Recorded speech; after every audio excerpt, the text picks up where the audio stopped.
this. Six called me up, told me fuck that old stuff. Let's go. Let's go.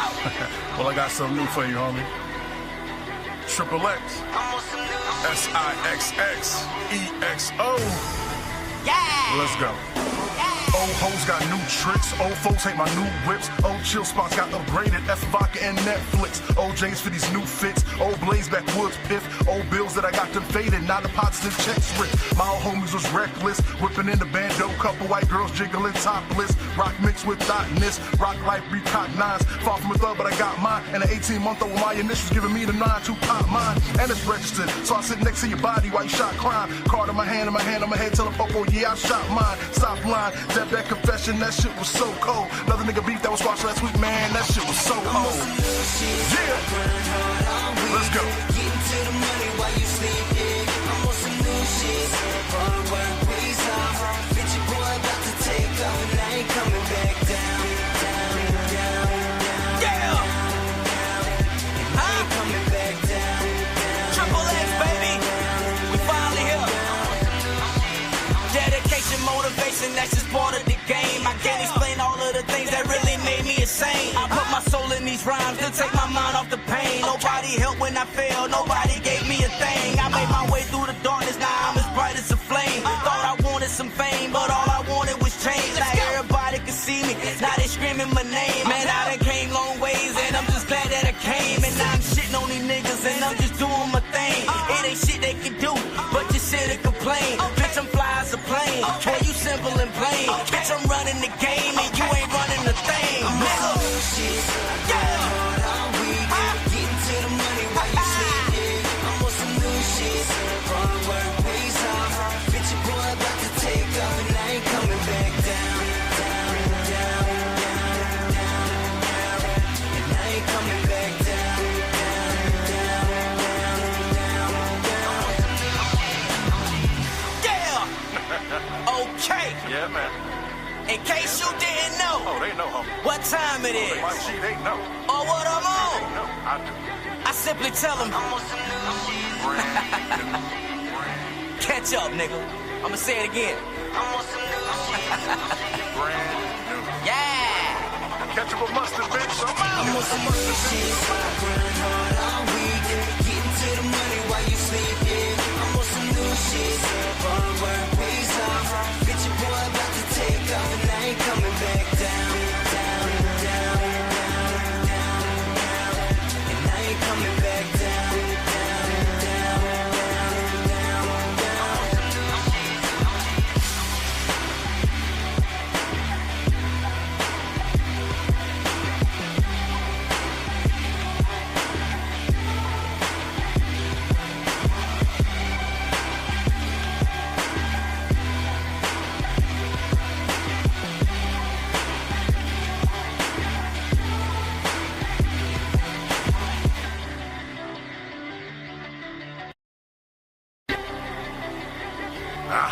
Yeah. Yeah. I waited a long time for this. Six called me up, told me fuck that old stuff. Let's go. Let's go. Well, I got something new for you, homie. Triple X, SIXXEXO. Yeah. Let's go.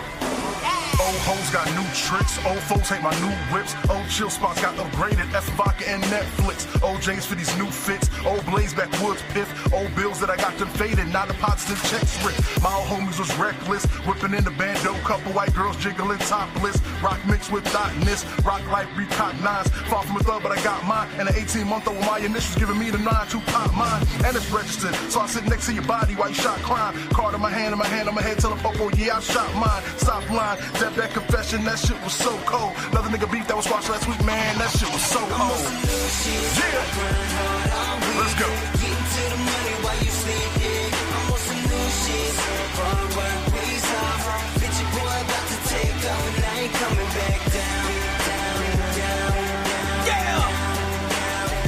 I ain't coming back down, down. Triple X, baby. We finally here. Dedication, motivation, that's just part of the game. I can't explain all of the things that really made me insane. I put my soul in these rhymes to take my mind off the pain. Nobody helped when I failed, nobody gave me a thing. I made my way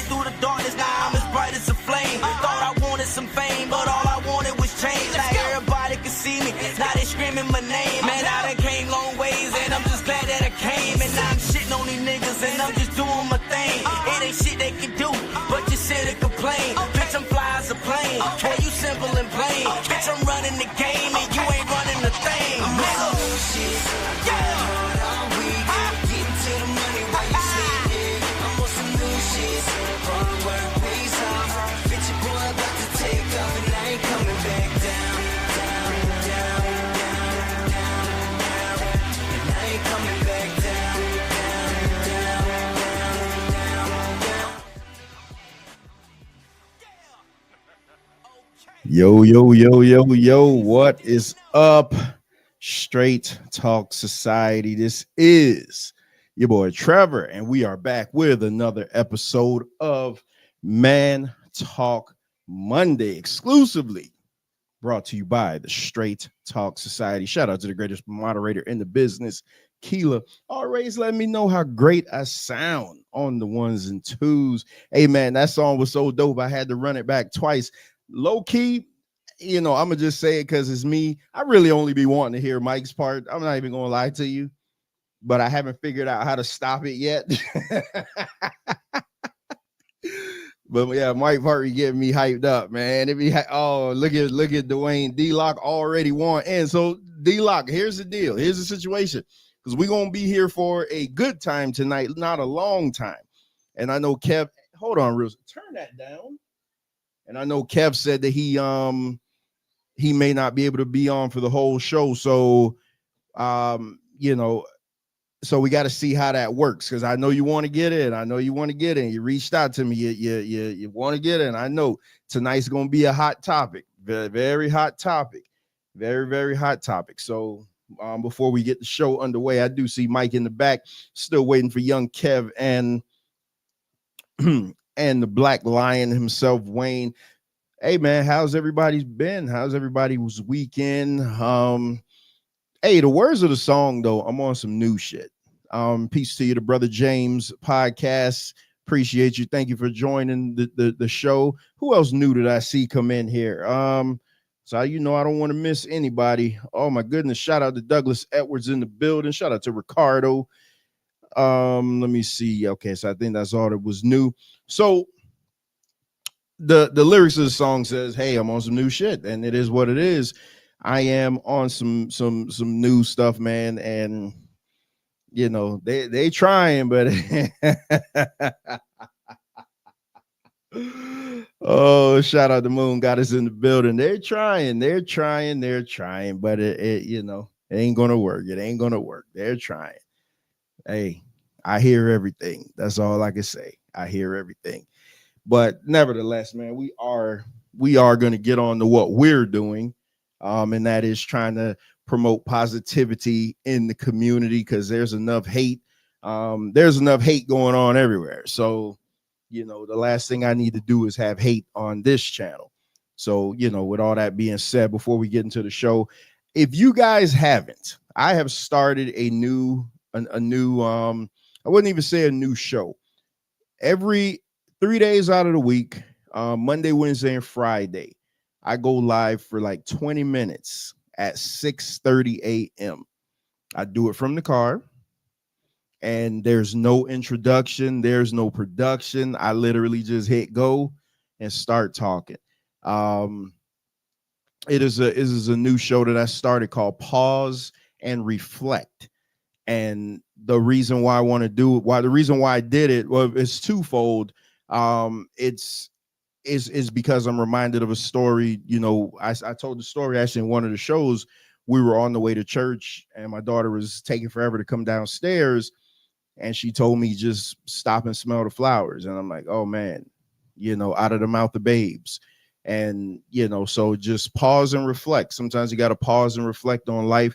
We're too fast. We move too fast all the time. We're always moving at 100 miles an hour, and we never stop to smell the roses. So I decided to do a little show. Just let everybody know, man. Hey, listen, I've been getting some really good reviews on it, because it's legit 20 minutes. Like, when I tell you it is less than 20 minutes, at that 18, 19 minute mark, I am cutting it off. And that's kind of going to be my motto going forward. I'm here for a good time, not a long time. When it comes to these shows, because I don't have it in me to just continuously just go. But it's geared to the men, just as a motivation for men. But I mean, everybody could take something out of it. I talked about the brotherhood, talked about the importance of brotherhood. This morning's show was entitled Discipline Over Motivation. That one was really good, man, because motivation could only get you so far, but it's your discipline that's gonna keep you. People, hey, we all know January just passed, and how many people made New Year's resolutions to get in shape? How many people joined gyms? How many people, how many people said, "Oh, I'm going to eat healthy," and after the first month, they're like, "Ah, to hell with this. I can't keep doing this," because they lack discipline. They lack discipline, and that's all to it. And so you were motivated at one point. Something got you motivated. Something made you go. Whatever it was. I talked about in mine. It was the fact that my daughter wanted me to do some push-ups with her, and I couldn't at the time. So it just made me go on this crazy workout binge, and got myself back in shape. But that stuff could only get you so far. You still had to have the discipline to wake up at 4 a.m. You still had to have the discipline to turn down certain things, to stop drinking certain things, So that's what I talked about this morning, was definitely talked about discipline. Because as men, we really, really lack discipline. We like to, I hear Triple T, hey, Moon Goddess, they don't know about Triple T. They don't know about Triple T. Triple T was the most intense man in the world. I just don't do that. That I need some motivation for. I can't find him anymore. But it's like when I look in the mirror, the face that looks back at me is not Triple T. Oh, there go my favorite listener, Shiesty Bum in the building. Hey, Shiesty, you should be okay with today's show. You should be okay with today's show, because you one of the few that you one of the ones that always tell us all we do is talk about women. So you should be good with today's show. But nevertheless, man, like, yeah, Moon Goddess, like I say, when I look in the mirror, I don't see Triple T, man. All I see is Mr. Straight talking. I'm getting old, man. Next week Friday, I'll be 45. I'll be 45 years old next week Friday. So I'm getting up there, and it's getting harder and harder. I can't lift the weight that I used to and things like that. But if y'all challenge me now, if somebody throw a challenge out there and say, "Hey, we want Triple T back," hey, don't tease me with a good time, because I'll shut everything down and I'll disappear for like 2 months, and I'll come back on this bad boy with nothing but one of my wrestling belts. Y'all know it. You don't tease me with a good time. You know that. But yeah, definitely, man, you got to find your motivation. Having motivation is good. But it's the discipline. It's the discipline that's going to get you there. And then not yesterday, but Friday's show, I talked about,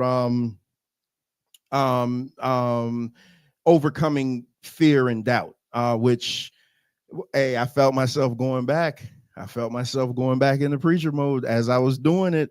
I'm like, oh my God, he never died. It's still inside of me. I appreciate that, Moon Goddess. You tell him, man, I'm 45, but I'm hey, Nene will tell you, I still could get it.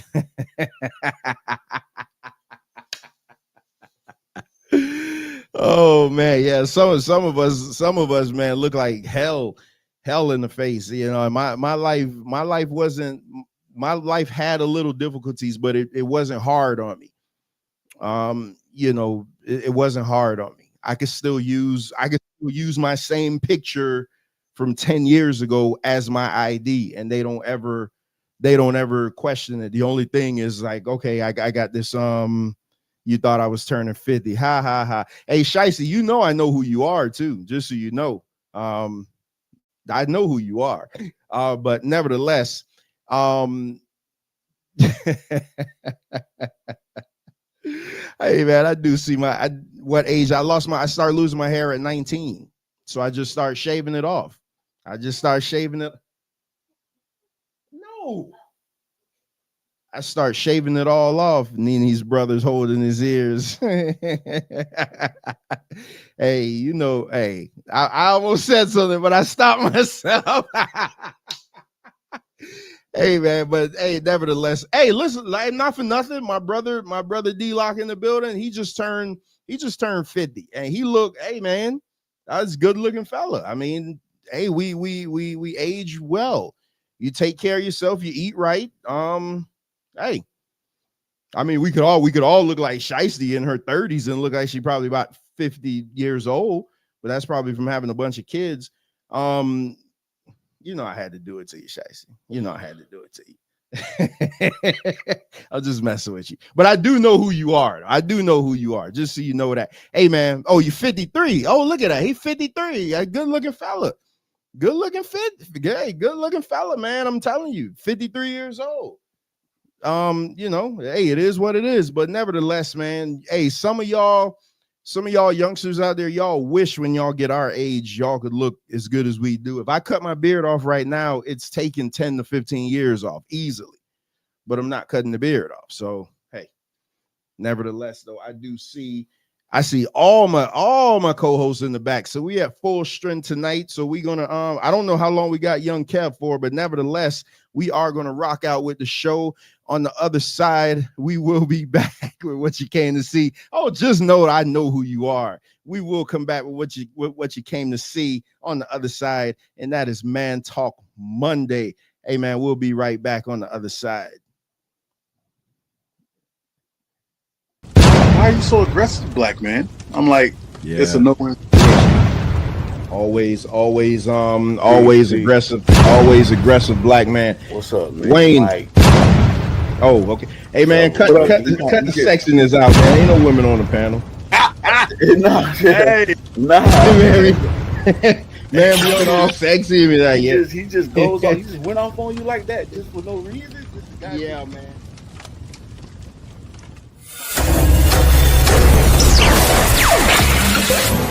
The Straight Talk Society. Is it the barbershop?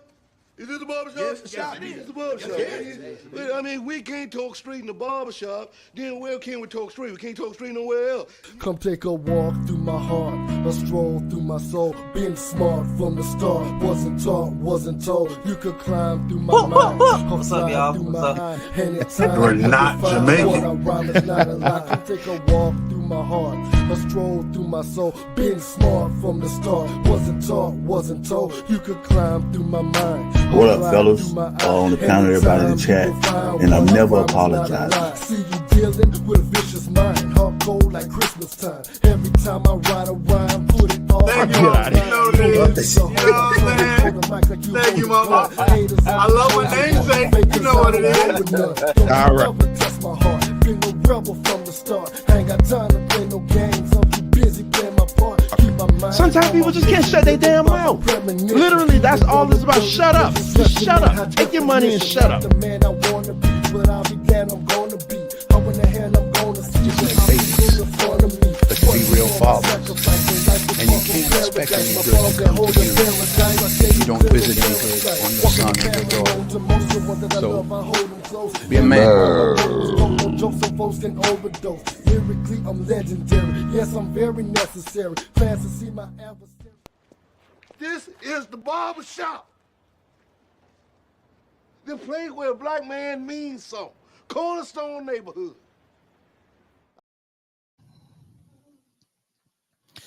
Oh, we are back. Shout out to the political prophet amongst men, MD, in the building. Hey, just so you guys know, Keela did put the link in the chat for the channel memberships. If you guys feel inclined, you could join the channel membership for $1.99. I don't harass you about it. If you want to, you want to. If not, fine. Let's just make sure you hit the like button and let's get started with the show. I am at full force tonight, man. Young Kev in the building. What's going on? Yo, best show in the building. What's going in, brothers? What's up, chat? And real quick, I had the best nap on the floor before I came on here, bro. I would recommend it, everybody. I'm telling you. I told you, Kev, that works. That it's great temporarily. I used to do it on my lunch breaks at work. But over time, it'll probably mess you up. Man, I thought MD was on the panel. I forgot Mike took MD's picture. It's creeping me out, man. This look on MD's face when it happened. Hey, Shicey Bum killing me. I need to stop looking at the chat, man. Black Lion in the building. What's up, Wayne? yo, what's happening, everybody in the chat, on the panel? Mike, Kev, Trail, what's happening? Let's get it. Big Money Mike, what's going on? Sapase, no boule, white people, what's going on there? This is the devil. You are not Haitian. My friend. Yeah, you're not Haitian. Cut that out. says the man who just said Wagwan. Go sit on the Nakana, boy. I said, what's going on, boy? Yeah, y'all don't say that either. What up, everybody? What up, chat? Love to everybody except for Shiesty Bum as usual. It's coming. I do. Oh, of course. I don't do bums. You know, you get the bump like Kevin Hart used to say. Watch out, you get the bump on your lip and ill, gross. I love everybody. Tequila. I call her Tequila. I'm gonna start calling her Tequila. The mic is right. You know, you really know how to tease me. You know how to make me feel good inside as a man. And I thoroughly appreciate you. Your husband is a king, and I love y'all both. Let's get it going on with the show. All right. So, as I was stating earlier, we do accept all criticism. If, as a matter of fact, I invite the criticism. And if you want to come on the show and do it, then that's even better. But I was sent the video, and somebody sent me a video and said, "Hey, can you find some way to incorporate this into the Man Talk Monday show?" And I'm like, absolutely not, but I'll definitely play it so the guys can see, because they say that this is what listening to Man Talk Monday sounds like. So let's let me get this up, and then we'll kind of just go into what we're doing. Hey, again, like I say, man, hey, we accept all criticisms. Y'all think that y'all think that we don't want the smoke. We actually do want the smoke, but none of y'all really want to bring it. Let me know when you see it. Yep. All right, so this was sent to me. I thought this was funny, but nevertheless, here we go. Man, like women's should worship me. You feel me? Wow. Like man eat steak, pork, chitlin. Woman eat salad. That's just what it is. I want to watch football game, eat food. With women, they supposed to be loving us. You feel what I'm saying? Man, are you married by chance?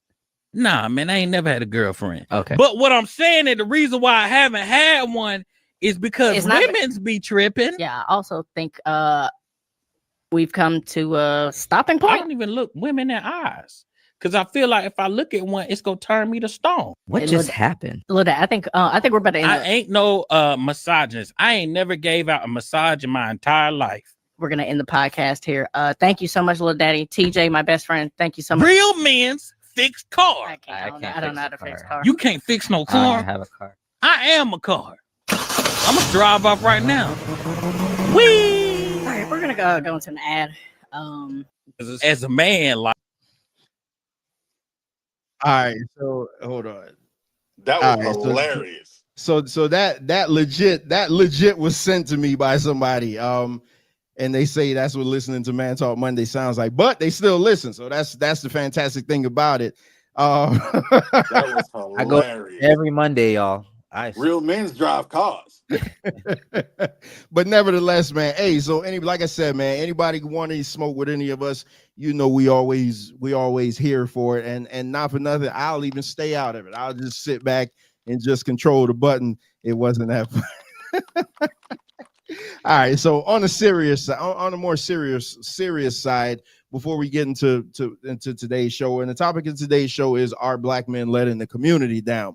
So I'm pretty sure some people will think so. So just to preface what I'm going to do, I have some areas which people were polled, and they say that those are the areas that black men are letting the community down. I'm going to go over those.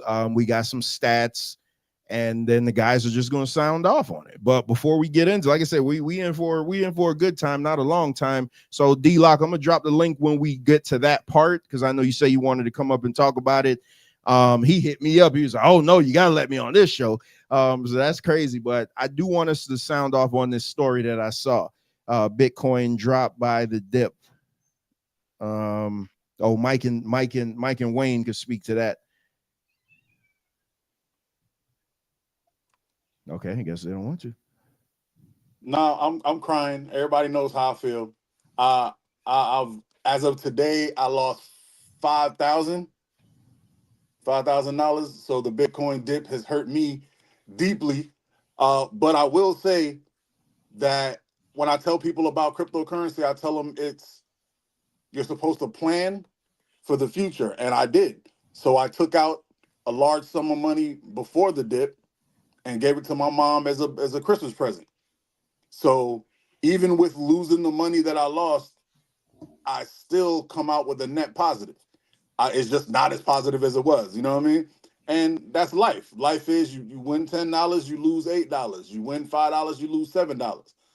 It is what it is. I just happen to, you guys personally know what happened to me over the Thanksgiving holiday, so you know I did my thing, and life comes back down. That's how life does. So the way I look at it, I traded a little bit of money for good friends and a good woman, and the opportunity to call Shiesty Bum or Mutt on live TV or live YouTube. So I think I'm still winning. What's up with you, Black Lion? Oh wow, it did go down. It's at 3.5% right now. Ugh.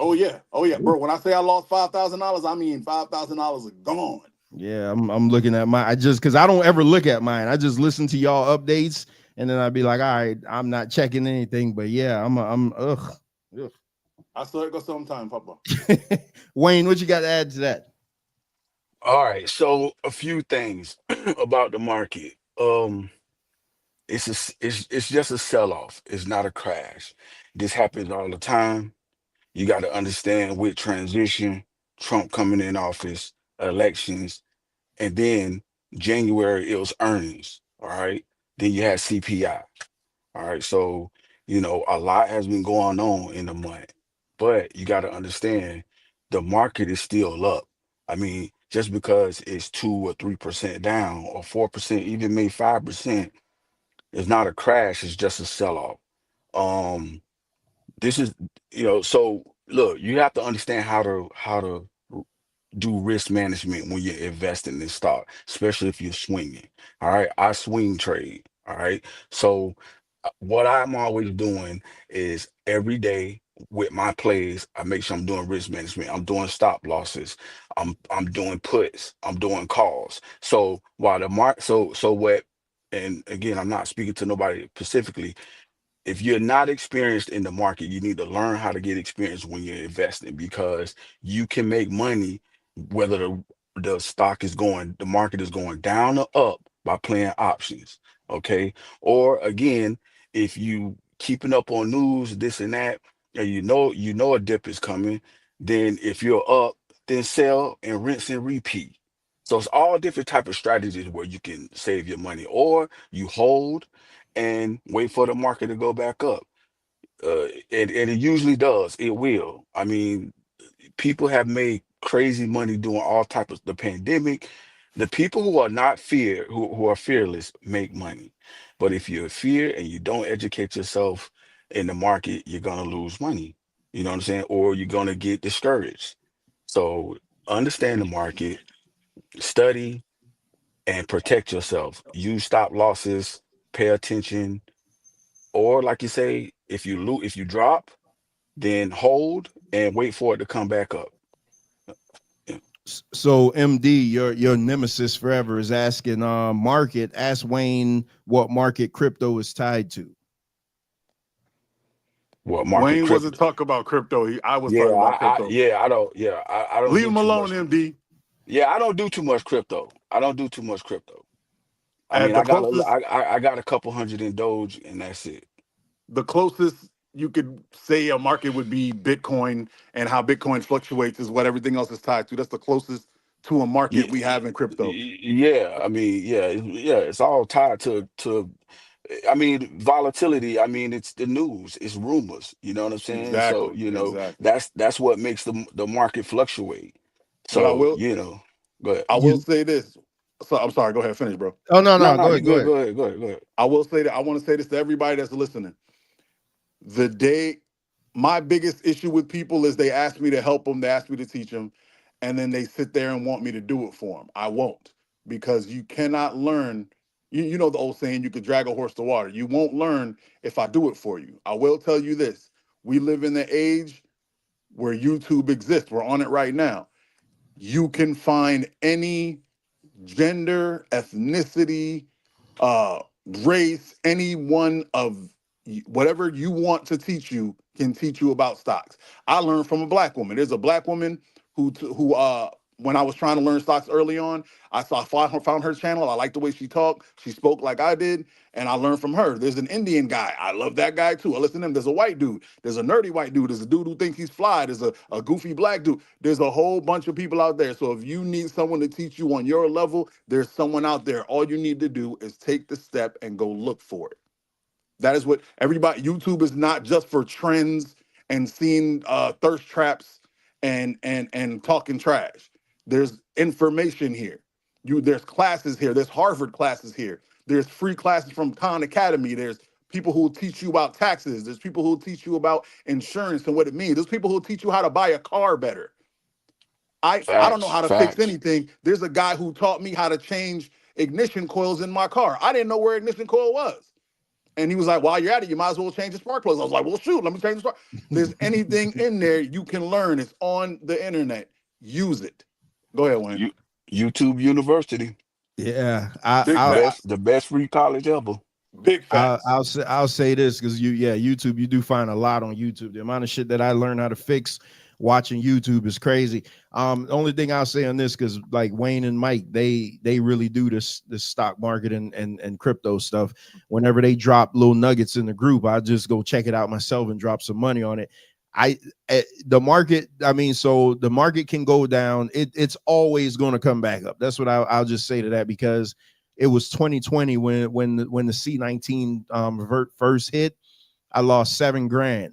And I'm like, okay, I lost $7,000, and my boss and everything, she going crazy because she's like, oh my God, I lost all this money and this and that. I'm like, well, I'm from the hood, so I ain't never really had nothing anyway. So I'm losing money this is money that I'm just investing that I never knew anything about anyway. Y'all just pulling it out of the check every week, and within a year or so, it doubled. Like it went right back up. So there you go. Don't. I'm not going to tell you what to do with your money, but I'm just going to tell you don't panic.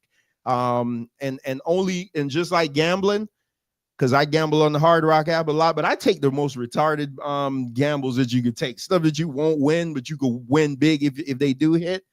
You only gamble what you could afford to lose. Exactly. That just be my suggestion to anybody. Like if it's gonna cripple you, don't do it. Don't do it. And when I say there's everything on them, I mean there's everything there. I once was dating a submissive girl, and she was a brat, and I didn't know how to tame a brat because my submissives are usually really, really they pay attention and they do what I say. But this chick just like to do other stuff just to get me mad. So I literally looked up on YouTube. And there's a guy who teaches you how to deal with bratty submissives. Okay, it was a whole lot of spanking and paddling, and my right arm hurt for a while, but she got in line, and then I got my nuts. So, like I said, everything is on the YouTube. Get on there and look it up. And if you think I'm playing, look up Brett. Look up what I just said, and you'll find it's a white dude and a submissive white girl, and they will teach you how to handle bratty chicks. Everything's on the internet. Yeah, I think Shicey, tell me what a mammy is. Just type it in the chat. I think that Hard Rock app, they put that in there just to get me, man. Cause sometimes I see them odds, and for $10 you could win 5,000. I just be looking at the props and like, man, I'm gonna take my shot on it, but I never hit them. So nevertheless, man, let's get into this first video.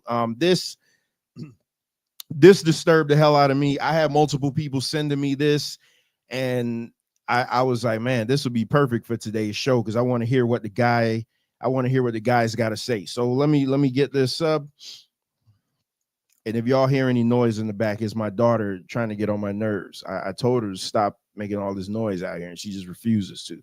So let me know when you see it. Yeah, you good. Yeah. Right now, we're going to turn to our other big story of the night. A father speaking to us tonight after learning 2 of his kids died from exposure to the cold in a casino parking lot. Yesterday, 7 News Detroit reporter Darren Cunningham spoke to the mother of those 2 kids about the tragic situation. Yesterday, I woke them up to wake them up from school. My son wasn't moving. And I kept saying, Sadie, please get up. Please. Well, tonight, Darren is getting the father's side of this story, hearing about the moment he learned 2 of his children had passed away. Darnell Curry Sr. wiped away tears while talking with me about his children, Darnell Jr. and Amelia, and the distressing phone call he says he took from their mother, Tatiana Williams, on Monday. I went to the gym. As soon as I got on the treadmill, she called saying, "Can I make it to the hospital right now?" They got him. I was hoping it was a sick joke, but it wasn't. According to Detroit police, 9-year-old Darnell Jr. and 2-year-old Amelia died while sleeping in a vehicle at the Hollywood Casino at Greektown parking garage. Investigators say the cause appears to be hypothermia, a tragedy stemming from homelessness. I tried. I asked for help. I asked everybody, even people out of state. But I tried. I tried to keep hotels. I tried to pay people to stay there. It wasn't working for me.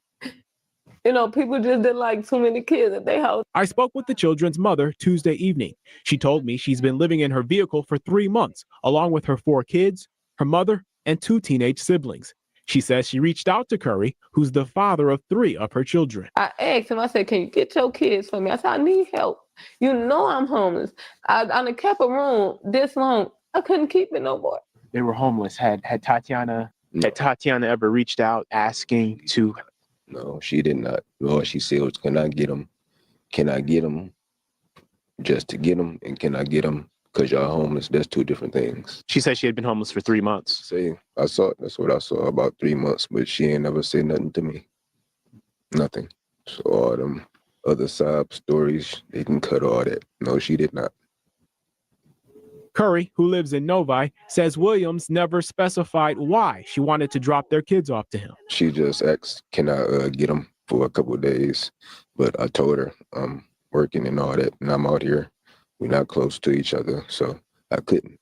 But she knows all my family is right around the corner from her. Did she reach out to any of your family? No, she did not.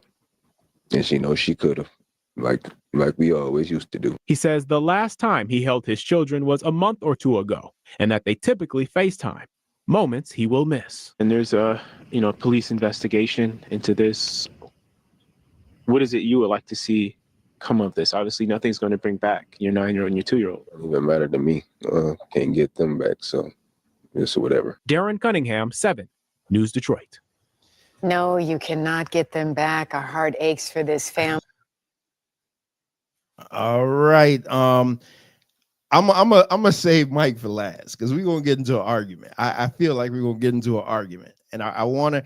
And the reason why, when this video was sent to me, Nene initially sent this to me, and then Cliff sent it to me, and then other people start sending it to me. So I'm like, all right, we have to talk about this on Man Talk Monday, and it fits perfect with the theme of the show tonight. So Kev, when you see this video, and we go surely by what we see, and I'm gonna preface this right now. We don't mean to disrespect the 2 deceased kids. That's not what we're here to do. What do you think? What's your thoughts when you see this video on the man? And do you believe that he didn't know that she was homeless for 3 months, living in the car with 4 kids? That is a good question. I don't know. I do have a question though. Did they mention that she was in a casino?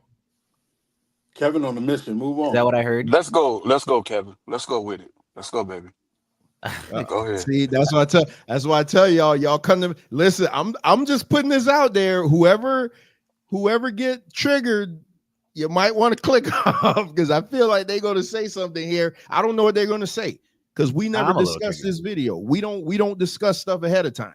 So I don't know what they're going to say. I didn't hear the casino part though. I didn't hear it. I did. I heard she was in a casino and they passed away in the car from hypothermia. If that's the case, man, if I was a guy, I'll crash out, man. There's only 2 reasons to crash out on somebody: is protecting your kids. And yeah, if that was me, I don't even know how he's that calm. Because like, if that's the situation, she was in the casino, and the kids were in the car, and that's how they passed away. Yeah, I'm crashing out. And this is, and just like we've seen on this show, like it's not the first time that kids pass away because the mom is doing something stupid or the dad's doing something stupid. I know, right? Is this Kev in the car? Hey, listen. It's 2025. But yeah, if that's the case, then I believe the dude, and I'm surprised she's not in jail. Like, how is she like doing interviews, on the news and not in like a jail cell or something like that. That's my thing. So if that's the situation, then yeah, I believe him. If it's not, then I would say I don't know. I feel like they would both understand what the situation is, but he probably thought that she would just figure it out. But who knows? But go ahead. Wayne, what's your thoughts? I'm gonna pull the video up again because I want to see. I didn't hear the casino part. I want to make sure I hear it. I heard the casino. They was in the parking lot in the casino. If my ass was on the line for going to jail, for my children dying in the car for hypothermia in the casino parking lot, I'll be on the TV pleading and crying and all this stuff too. That lady wasn't even that lady had no tears in her eyes. That lady had no tears in her eyes. That lady is responsible 110% for those kids dying in that car. Period. I'm not buying none of it. There are shelters that take women. There are shelters that don't even take men. They'll take women and children first. Period. You can go to a police station. You can go to the fire station. There are so many resources out here for women and children. I just don't want to hear it. I don't want to hear it. Because the men. Go ahead. Huh? Go ahead. What'd you say? I was gonna say she didn't even mention like looking for help for shelter. She just mentioned like, oh, she Man, just I don't buy none of that. If my kid, if the lady trying to save her ass. Oh, come back, Wayne. Come back. The lady trying. Can you hear me? Uh-oh. Yeah. All right. Can you hear me? Yeah. The lady trying to save her ass from going to jail for murder. She'll say anything.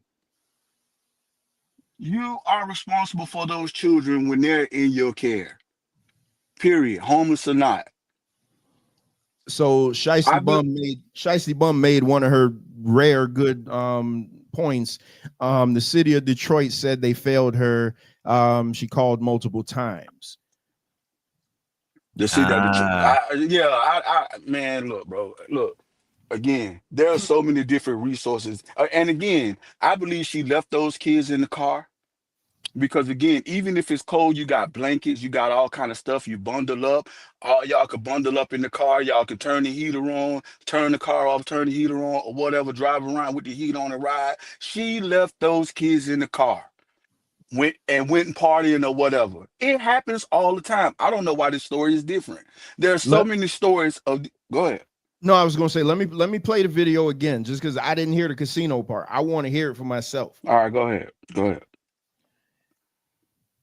We're going to turn to our other big story of the night. A father speaking to us tonight after learning 2 of his kids died from exposure to the cold in a casino parking lot. Yesterday, 7 News Detroit reporter Darren Cunningham spoke to the mother of those 2 kids about the tragic situation. And let me say this. I had my own security company at one time. And before then, I worked at security. I did security at Hard Rock. Let me tell you something about those casinos. It is 24/7 security in parking lots, around that place, and everywhere. There is no way that if security was riding through there, they would have saw her. They would have told her she had to go. They would have said, "Hey, you can't live in this parking lot." That lady got out and went inside and left those kids in that parking lot, man. No way security would have saw her and her kids in there living in the car, and they wouldn't have said nothing and told her that and let her stay there. Casinos are very strict on their rules on their lots. So that lady parked them kids there and either met somebody, went and party. She could have been on drugs, went and sold her tutu or whatever, and left them kids there. I don't buy it. And it happens all the time. And I'm done. I'm gonna land on that. Might get in there because I wasn't gonna say nothing about this, but now I feel like I have to. Let me get some of these chats real quick though. Cliff said she called every shelter, she called every government assistance, no one helped her. Shicey says, sir, the city has voice recordings of her calling for help. I'm not even gonna read that one. Don't care. The casino has cameras. They would have released the footage. So Mike, go ahead. I'm gonna go a different way, right? I don't know. I think this is more a story about poor co-parenting. I think this is more a story about a man and a woman who did not know how to communicate. I believe him when he said that she never conveyed to him that they were homeless. I believe him. I believe her when she really was like, I was trying to tell him. I believe them both. I think when it comes to kids, a lot of women feel like they're the only ones, or they're the main, or they're the ones who have to do it. I think she should have driven to his house and said, look, I need you to take your children, because a month without seeing your kid, to me, is nuts. I could not go a month without seeing my child. If she was in the danger she thought she was, with 4 children, homeless on the street for 3 months, you had enough gas to get to that parking lot, you can get enough gas to get to that man's house. Hey man, I'm living in the van. Look at the van. I need you to take these kids. I need you to take these kids. I need, for some reason, and I think society has done it, women feel like they have to be the ones that have the child. Hey, sign the child over to the father. I don't know why you don't. If you have 4 children and you're doing horribly, horribly in life, not as a mother. I'm not gonna go about back and forth about whether she was a good mom or not. I don't know her. All I know is from a 2-minute video. What I'm saying is life was beating your ass. Give the kids to the dad. Give the kids to the dad. I don't understand why that's not an issue. I don't understand why women think first of giving their baby to a fire station and putting it in the little thing to abandon it before giving it to the father. Give the children to the father. And now you only have to worry about you and the one child that's not his. And that's another father you could go to. I don't know why that wasn't, I don't know why she didn't think that was the option. I don't know why she didn't feel like she could go to his family. I don't, yo, there comes a time in life as an adult when you have to put aside whatever bitterness there is. And I'm not saying he's bitter or she's bitter. I'm saying them two together, because you could tell by the way they were both speaking, they do not have a good relationship. There's a time where you put your ego aside and you go, look, I need help. Period, point blank. She had 3 months of homelessness, but she was driving around. Drive out of Detroit. Drive south. I bet you if you got my kids and you, all of us, and we live in Michigan, and all of a sudden you in Iowa, I bet you I'll come find you. If you got my children. I'm just saying, I don't think she thought it out. And I don't think a man that hasn't seen their kids in a month, that didn't put hands or eyes or feet or anything on his child, should be sitting there with the little arrogant look. Now, don't get me wrong. I understand he got the arrogant look because she's trying to make it look like it was his fault. I don't think it was his fault. I don't think it was her fault. I think it was both their faults from poor parenting. I think both of them are shitty parents when it comes to those children, because they put their own egos and they put their own feelings ahead of the child. Everyone knows I'm famous about talking about me and my baby mom. We couldn't get along, my ex-wife, whatever. We didn't get along for a long time. And then I came to her and I said, look, you got a man, you got a marriage, you got a new kid. There's no reason you and I should be beefing. And we both sat down and thought about it and said, you're damn right. It's stupid. Now, do we get on each other's nerves? Probably. But do we do what's best for our child? Yes. Yes. She knows. She knows for a fact. If anything hits the fan, hey man, I got you.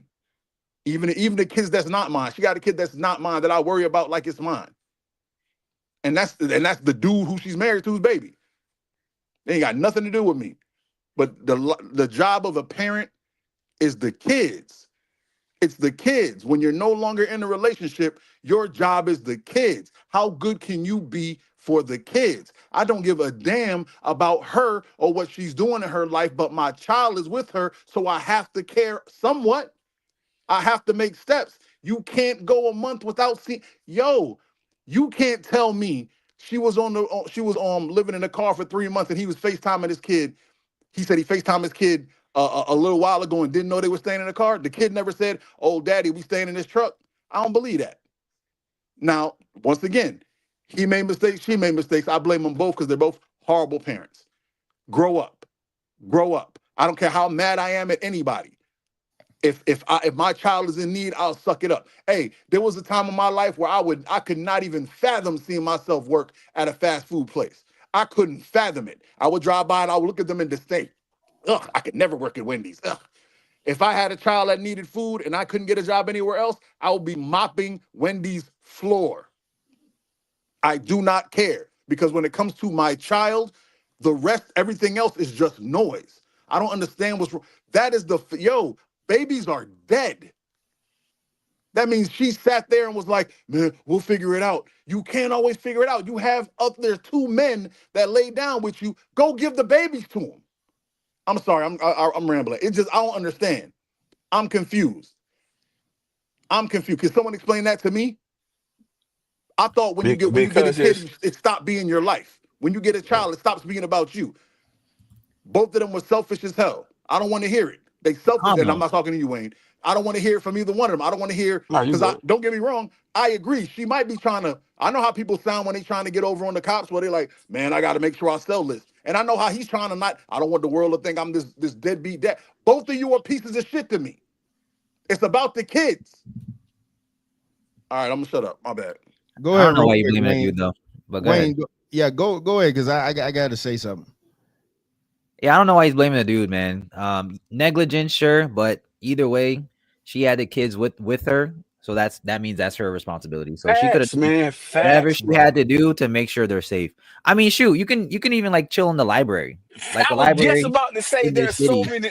I was just about to say you can go to a hospital in the emergency room and not leave. I'm telling you, there's places that you can go.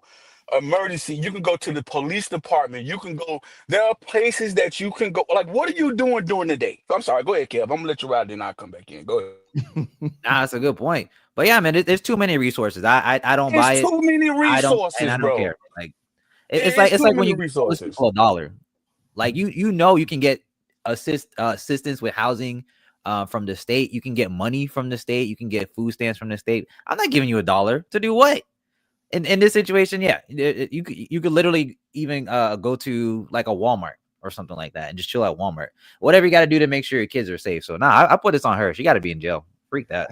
I can't believe Kev. I don't know who this Kev is. Wayne, go ahead real quick. I'm just piggybacking off of Kev. Like, what are you doing during the day? 3 months. Look, majority of homeless people are mentally ill. There are studies that show that this lady sounds capable. She's talking like you're homeless for 3 months with your children, and you had nowhere to go, nobody to help. And just like Mike said, well, and again, there's too many holes in the story because I know how women could get when they have children. He ain't getting again, ego. I don't care if I live in the car. He ain't getting my kids. See, and this is the blind side that black folks, especially black men, have with black women. How nasty and idiotic they can be with their emotions especially when kids are involved. Because when no 9 out of 10 times when women have children, it's her child.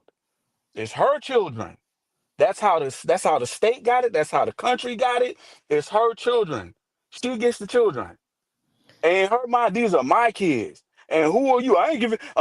I'm telling you, I know women that would not be in the worst situation, would not give their children to the father because they feel like they lost to the father. They lost. It's like Mike said, but it's about the children. She didn't make it about the children. It's just too many holes in this story.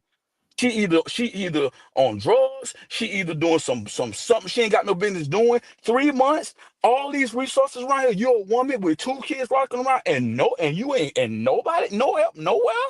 You can't go into Planet Fitness. You can't go in the hospital emergency room. Say, listen, it's 12 degrees out there. I got children. Our hospital will let you stay. They will not kick you out and you sleep in the emergency room. People will tell you you can go in the parking lot in the hospital and sleeping. That's the safest place to be if you're gonna be in your car. You could go in the emergency room. There's too many resources. I don't buy it. I'm sorry. It's her. It's on her, and she's trying to save her ass from going to jail. Again, even if they had no resources for her in the state, still there are other things you can do. No man to get away with that. You can go and get a job at a gas station and hey, can I bring? There are women that bring their kids to work. How you ain't got a job? You ain't got an ID. You can't go get a job at a gas station. You can't go get a job at a Hardee's for $12 an hour, get you a hotel or something like that. And while you're working, the kids, I'm telling you, women bring their kids to work all the time. No excuse. Like, what was you doing during the day? Do you want to look for a job? Why you got no Hey, job? hey, that's a whole fact because there's a 7-Eleven by my other job where every time I go in there was a 12-year-old behind the counter. And I was Bro, like, I'm what are you telling doing you. here? What are you doing here? He's like, my mom, I work with my mom when I can't go to school. And he's like, I can do everything but sell you cigarettes. I'm like, I don't need no cigarettes, homie, but I appreciate you, man. Here you go. And I gave him a Man, little these tip. companies are so flexible. Unless it's like a big conglomerate corporate, like a Walmart or something. But if you go to these small stores or grocery stores or restaurants, these fast food places, they'll let you bring your kids. The kids sit in the lobby, crayons. I done seen it before, and they coloring and stuff, and while the mama working, and they you telling me a Waffle House ain't hiring? Why you ain't got a job? Let me say this because Go ahead. I can't Wayne spitting, man. I can't in good conscience allow this to keep going. And shout out to Cliff because Cliff is the one who actually been following this. He's one of the ones who sent me this. So we got to be careful with certain things.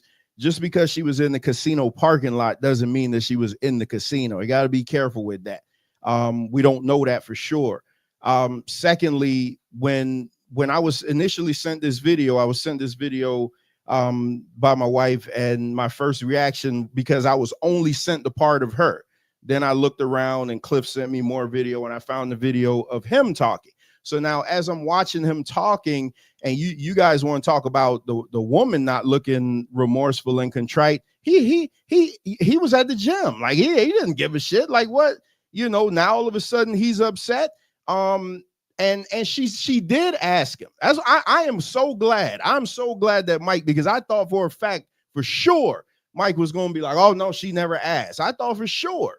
But Mike was like, hey, I'm not going to say that she didn't ask. She said she did. So who am I to say that she didn't? And I'm only basing that off of other arguments that we've had in the past. So we can't say that she didn't reach out to them. She even said that she reached out to his family. And what man doesn't know? I don't give a shit what you say. There's no man that doesn't know that two of his kids are living in a car. I don't. It's time out for all this. Let's give all these bum ass niggas passes and stuff. This is ridiculous. He said that he lived too far. Oh, it was too far. Oh, too far. And to your point, Wayne, because I got to get you on this. You're talking about homelessness. It's like a mental thing. It's like most people, homeless is mental. That's not true. Homelessness in the United States is up 18% as of last year because people can't afford a roof over their head. So it's not mental. It's just that these people need help. And unfortunately, the man that fucked her and got her pregnant ain't doing a goddamn thing to help her. That's like. That's just you don't deserve to have the kids, man. I'm not disputing the fact that she shouldn't have a kid. Argument, man. Hold on, because I didn't interrupt y'all. If she is in a situation, where she can't have the kids, hey, and we friends, we all talk about stuff like this offline. If she is in a situation where she cannot have those kids, give those kids up to a relative. Oh, she can't because her mom was in the vehicle with her too. So that's the next relative. The only other relative will be on his side. Why aren't his relatives the one that's reaching out to be like, no, I can't have young cuz out here like that. Let me give him a roof over the head. There's 4 kids. The 2 that died were his. So we don't know where the dads of the other ones are. They could have stepped up and said something, but hey, fortunately, their kids are still alive. We're talking about the 2 that aren't there. And this is an able-bodied man that's working in the city of Detroit, where in Detroit, quick Google search, they have a 5-year plan to increase the beds in homeless shelters. You know why? Because they don't have any more. They don't have any more. They didn't have no place for this woman to go stay. So I'm just me personally, I can't be like, oh, it's all on her. She need to go to jail and this and that. Hey, I'm with Mike, man. Both of them are shitty ass parents, and they both bear the blame in this. And Wayne, you know I love you. Kev, you know I love you. But if y'all want to push back, I'm with the pushback. If y'all want to get into it, we can get into it, because this is bullshit. I think that's I'll tell you this. I think that's a horrible argument. I think I'm gonna tell you why. Because the kids died on her. She had the children died with her. Okay, all right. Let's again. It's a lot of loopholes. But okay, let's just say the man let's just say he was a piece of shit for not coming to get his children when he said home. Okay, fair enough. Okay, and what? She had the children.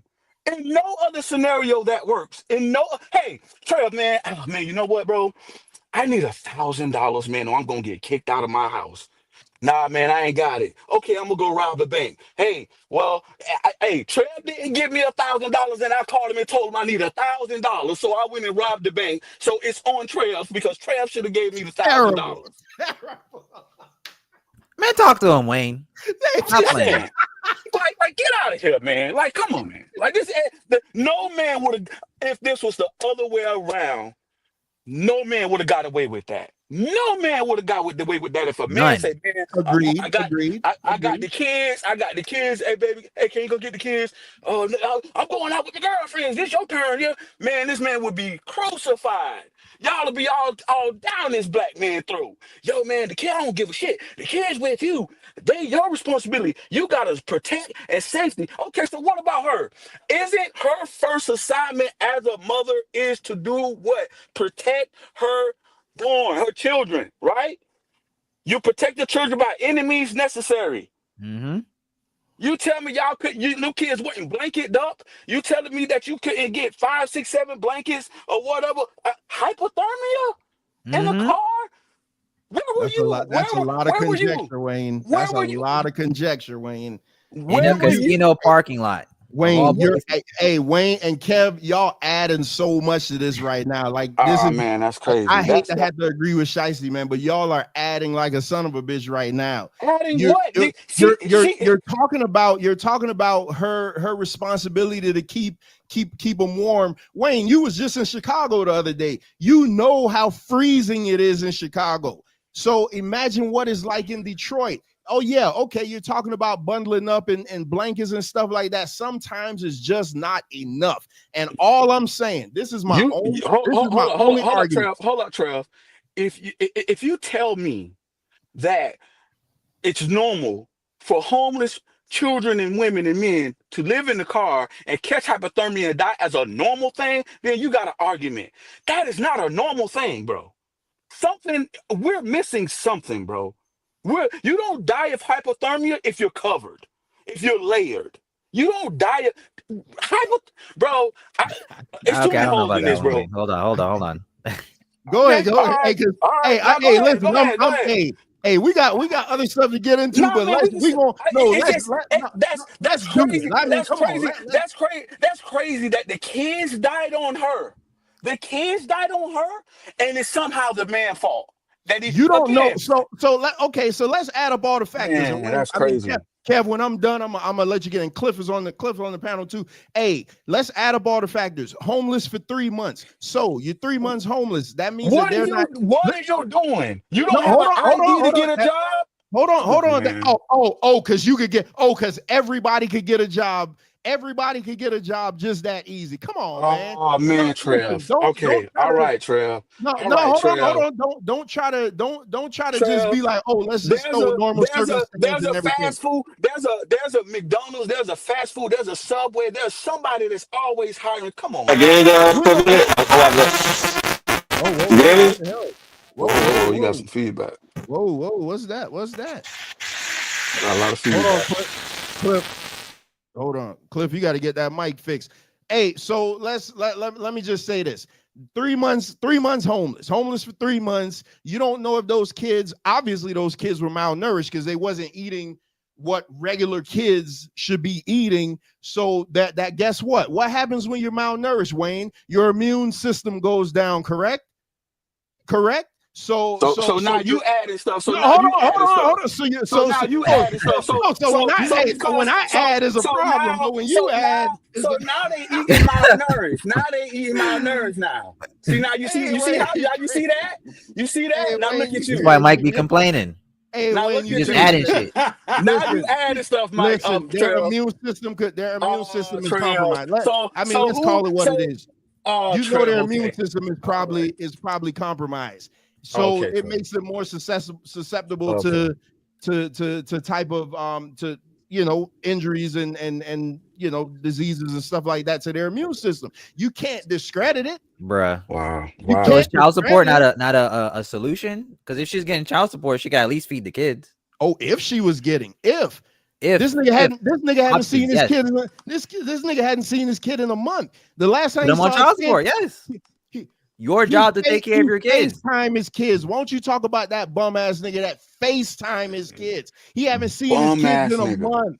Seen his kids in a month. That's crazy. He haven't seen the kids in a month. Why don't that's crazy? Hey, let's prop this nigga up. Hold on, but Trail, she ain't a bum ass bitch who couldn't keep a job, couldn't keep an apartment for her children. You don't know the circumstance, Wayne. You don't know the circumstance. Wow, look at that. Oh my god. Come on, man. That's crazy. So he's the bum, but she ain't a bum because she couldn't keep a roof over her head in the job. That's crazy. Wow. All right, y'all got it. That's crazy to me, bro. She ain't like that is crazy. I would just like the chat to realize that Michael is not a part of any of this arguing. I said what I needed to say and I stepped aside. I am rational. I haven't yelled. I haven't yelled once. I haven't screamed. All this chat shit, y'all need to save it for them. I said what I need to say and I moved to the side. Thank you kindly. Continue. I don't care about what the chat say. I don't even I can't even see the chat.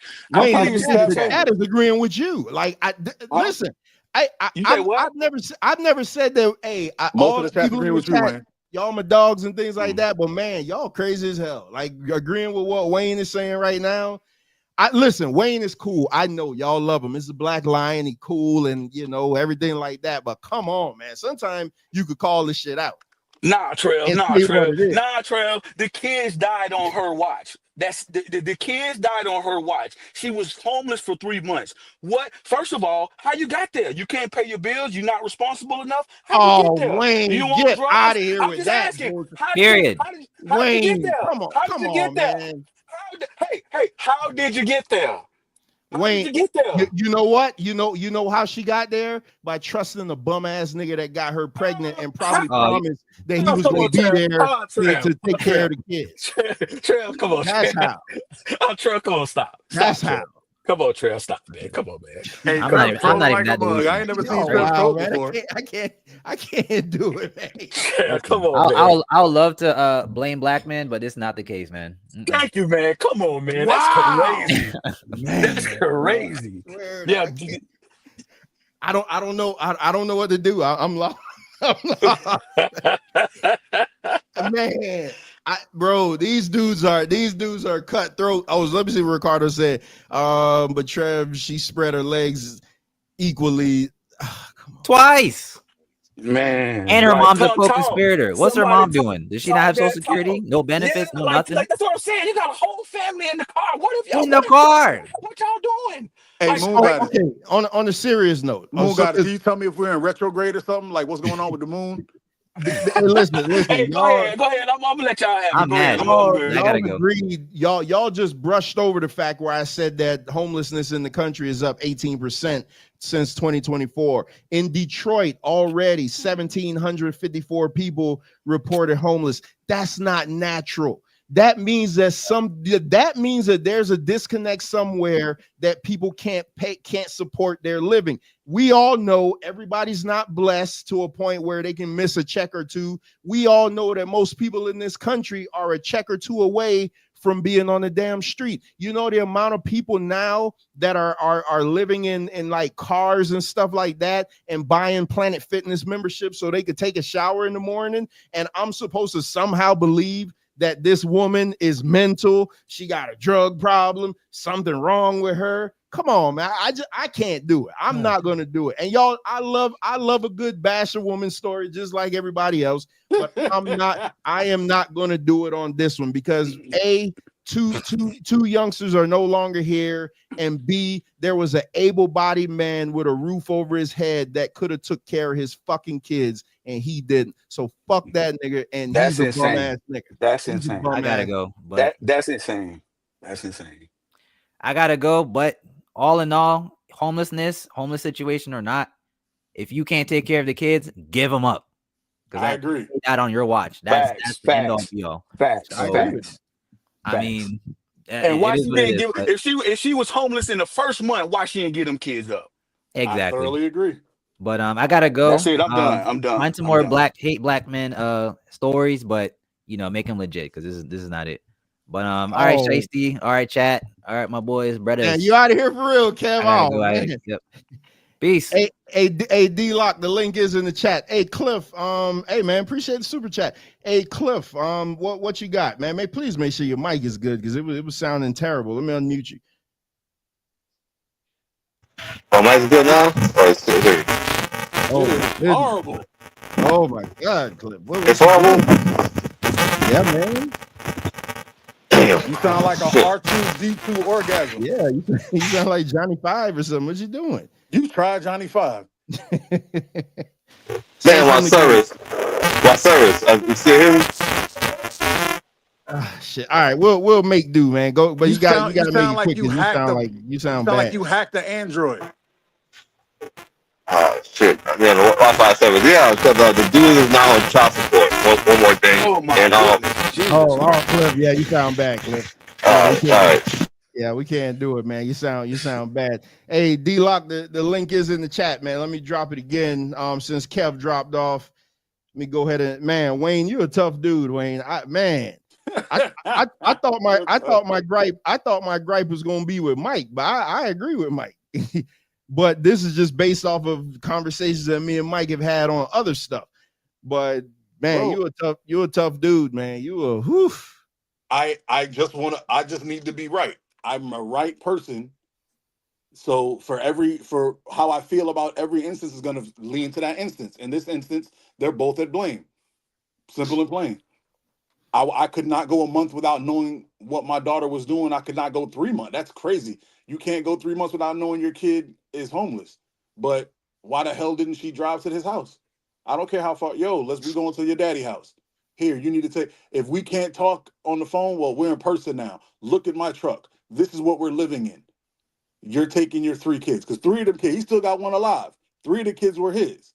That means he and her spent at least a couple years together. You got 3 kids with her. Go drive up on that man. Hey, take your babies. I got this baby. Take these 3 babies for a while. Here you go. Sign them over. I don't care. You're obviously not equipped to take care of them. I just don't understand how the babies died, man. That's crazy. Because it's cold. It takes a while to die of hypothermia, bro. You don't just. It's not like a 5-minute thing. Thank it takes you. a long time. Thank you. Where were you? Where were you? Anyway, I'm off of it. What you mean? Well, you guys are going back and forth. I said No, not you, Mike. Not you. No, not you, Mike. I'm saying like, where was she? Like that's what I'm saying. Like, where were you when you didn't see them kids?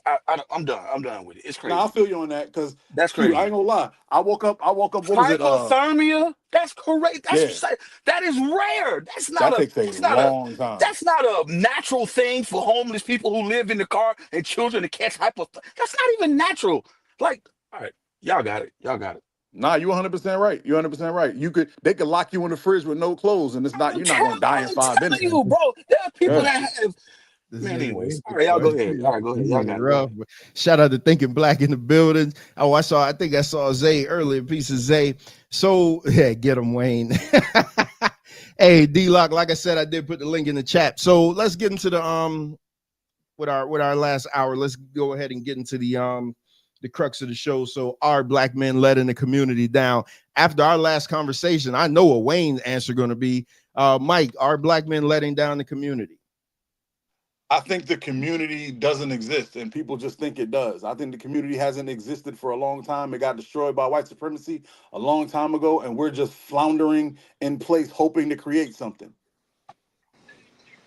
Look at Agent 000 Negro on the panel. That boy looks smooth though. I know he look. Hey, I'll tell you, man. 53. What's Hey, up, you know what bro? he looked like? He looked like the most interesting man in Havana. What's going on, fellas? What's up? So you definitely you wanted to get in on this one. So before we go further, let me ask you the question: are black men letting the community down? Listen, there's levels of that, man. We're you got to understand we're in a world, we're in a country where the world is totally against us. We're exactly where they want us to be. The real question is, well, we'll get to that later, but I could say on certain levels we are, but I didn't think you were going to even say that we are. I didn't think so. Well, remember at one point they used to call me a coon and all kinds of things because I did used to talk about things about what we're doing as black men and what we're putting out. You know, it's already set up to destroy our image and whatnot. So Wayne, let me just round it out so I can hear you, so everybody in the chat will hear you. Are black men letting the community down? I don't think we have a community. I agree with Mike. We haven't had a community in decades. And the government gave the children to the women. The women raise the children. They feed the children. They teach the children. Okay. Yeah. And where are we at when it comes to society? Where the boys at? Where the girls at? So the women run this community, quote unquote. So yeah, don't even get me started. So I'm gonna leave it like that. So I hope the chat see what's about to happen here. I asked these guys a question, and their out is there is no community. That's the out. That's not an out. That's what I think it is. Yeah, where you see the community at? Yeah, I don't. Exactly. So hold up. So in a community, the definition of a community are a bunch of people who have come together to create or with like whatever the hell. Whatever that's going on right now or has been going on since before I was born, that's not a community by definition. So you're basically saying we're community because we got the same skin color? That's it? Yeah. See, I was gonna go there because it's really other women are letting us down because we already have the world against us, and now they've pinned our women against us. Now we have the most quote unquote the most educated women and all that stuff, but now they're saying they don't need us. Why would you, if you're the most educated women or whatever, then that should say that, hey, we're here for our men now. We got the world are against our men. We've gotten to a point to where we could get our education in line and whatnot. Now we're here to help our men that the world is against. We're here to to raise, make better choices, number one, which will help us in our community, which we don't have a community because segregation that was done on purpose. All right, let's get into some areas because, like I said, I comb the web and I find polls and stuff like that for areas that people do think black men fail the community. Whether you guys say that we don't have a community or not, let's just look in the areas that people who think we do have a community think they fail. Let me see the chat real quick. The world's against women even more. So now Kev back on the women's side. Kev, get the hell on. Now get the hell on. And now Kev saying stop blaming women for your problem. Bro, I can't with Kev. I don't know. Moon Goddess, I'm done. This is disappointing and hurtful. to black women. So let's look at some areas that women, not women, just people in general say that the black men are failing the community. So number one is in economic instability and unemployment. So this comes from the U.S. Bureau of Labor Statistics. This reports that black men consistently have higher unemployment rates than whites and Hispanic men. So the challenge here would be that black men have historically faced higher unemployment rates and wage disparities. The impact on that is limited financial resources affect family stability, home ownership rates, and wealth accumulation. So what do you guys think in that regard, that black men as compared to Hispanic and white men, the unemployment rate is higher? Now, this was as of 2023, so don't jump on me and be like, oh, that's not right now. This is as of 2023, so that's what I'm going off of. How could you lead a community if you're leading in unemployment and lack of resources? Hey, I've already said what I had to say about the community, but because no, but because the show is about what it's about, I'm gonna join in. Niggas was bums, bro. I'm not gonna cap. Niggas was on some other stuff. I think as a unit, men, and I don't mean community, I mean black men, I think what we have failed at is learning. I think a small minority of us have found a way out. A small minority of us have found information, have hunted for information, have looked for loopholes or things in the way society has been pushing us. And the rest of us kind of just want to get by. The rest of us just kind of want to be okay, and they're okay with that. The exceptionalism is gone. We used to be a race of the greatest thinkers. We're the greatest mathematicians, men and women. But it's gotten to a point where the American dream, quote unquote, has been sold to us. And it's like, that's it. You know what I'm saying? I feel, and we use this word disenfranchised and we mean it incorrectly. MDs let us know it's about not having a vote. But when people say it, they're really feeling like it means feeling like there's no other way, or there's no way out, or you're trapped in something. Like, people feel like black men, I'm not even talking about women, we're talking about just black men today. Black men seem to have just accepted what it is. And it's just, okay, we're just gonna, that's it. And it's not all of us, because the dudes on the panel are exceptional black men. I ride with exceptional black men. But the black men that I'm seeing, they're not. The black men that I drive up on, and I'm like, hey, what's up, man? What's up, bro? Hey, bro, I'm out here chilling, man. Ain't with them dudes. It's as if they've just accepted mediocrity. They've accepted that I can make it through life doing a little bit above the median, and it'll keep me out of poverty, but that's all I care about. And that's not something that, if there was a community, that would help it. That's not something that, if there was a community, it would push it forward. Because black women have gotten the battery in their back from society and from this government to be the new minority, because they're a double. They're a double minority. They work. They're better to it looks better on the paperwork to have a black woman. So they've gotten the battery and they've done their thing. My only problem with them is that they didn't take it to areas that make more money, but that's neither here nor there. Because black men don't have that, we're not the favored minority like we were in the 80s. It's as if they've given up.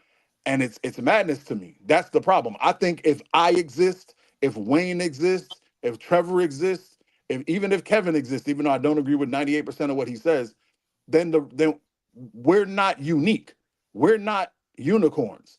A person that wants to learn what Wayne knows, they can do that. Wayne didn't come out his mom a genius. Wayne didn't come out his mom knowing all the stuff he knows. He read books. He still does. I didn't come out of my mom knowing all the stuff I know. I read books. I looked at channels. I learned. I sought out information. I saw, oh man, this white dude, why does this white guy I work with know so much about this? I don't know anything about it. Let me go to YouTube and ask. Now I know about it. People coming to me to ask me questions. The same white guy came to me and asked me some questions about crypto. You know what I'm saying? It's not that we're failing, is that the curiosity is not there, the want to be better. It's just accepting baseline. And that's a problem, because, hey, if I never get rich, cool. But you know what they won't say? He didn't try.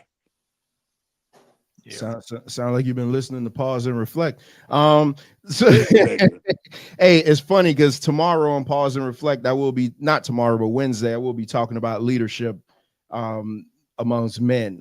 So and so E. Lewis just joined the chat, but Brent, what's your thoughts on the stats that I gave about black men lagging behind and to the white man and Hispanic man when it comes to finances and unemployment?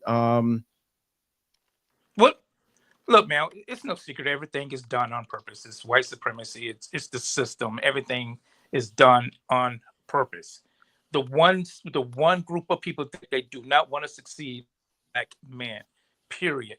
It's and like I've said before, it's going to get to a point to where for us to, yeah, we're supposed to be a village, but the reason we excelled back in the day, and you can look on history, that there has been countless prospering black communities that are underwater now. Once we band together and we're able to build, because we today we have no problem with the spending power. If we had our money together, we could have our own country. It's going to get to the point to where segregation is going to have to come again for us to have to work together like we did back in the past. Right now we have great individuals, but as a whole, it's hard to be together as a whole when you have so many different mindsets. And when you have a country devoted to divide us. Agreed. Because they know that what's that saying, that hand that's divided, once it become a fist, it's mighty. And even that, I forgot what the president name was or whatever it was in his greatest fear is Negro unity. So there will be a devoted purpose to keep us divided. And I hate that, like say with Moon Goddess, that, when we're talking about black women, we're not talking about women like you, or let stuff like that fly over your head. Because, we know that you did your thing as a single mom and you raised your child to be a productive part of society. So you ladies who have done it, all my mom and all my aunts were single mom, and they did a hell of a great job. So that's not to say that y'all don't do, but there is a sector that is just failing us. Just that there are a sector of men that's failing us, and it's all done on purpose. Wayne, what's your thoughts on the income and unemployment disparity? Yo, it's crazy. All right, I'm gonna say this. The reason Moon Goddess got upset and why black women get upset about this, about how we talk sometimes, and I say this about black men, is that black men get judged by the worst of us. The reason Moon Goddess got upset is because they fight and they want us to judge them by the best of them. They don't want you to judge them by the worst of them. So why we do the same thing with black men? Why is it that we judge black men by the worst of us? Now, Trev, let's go to your statistic real quick.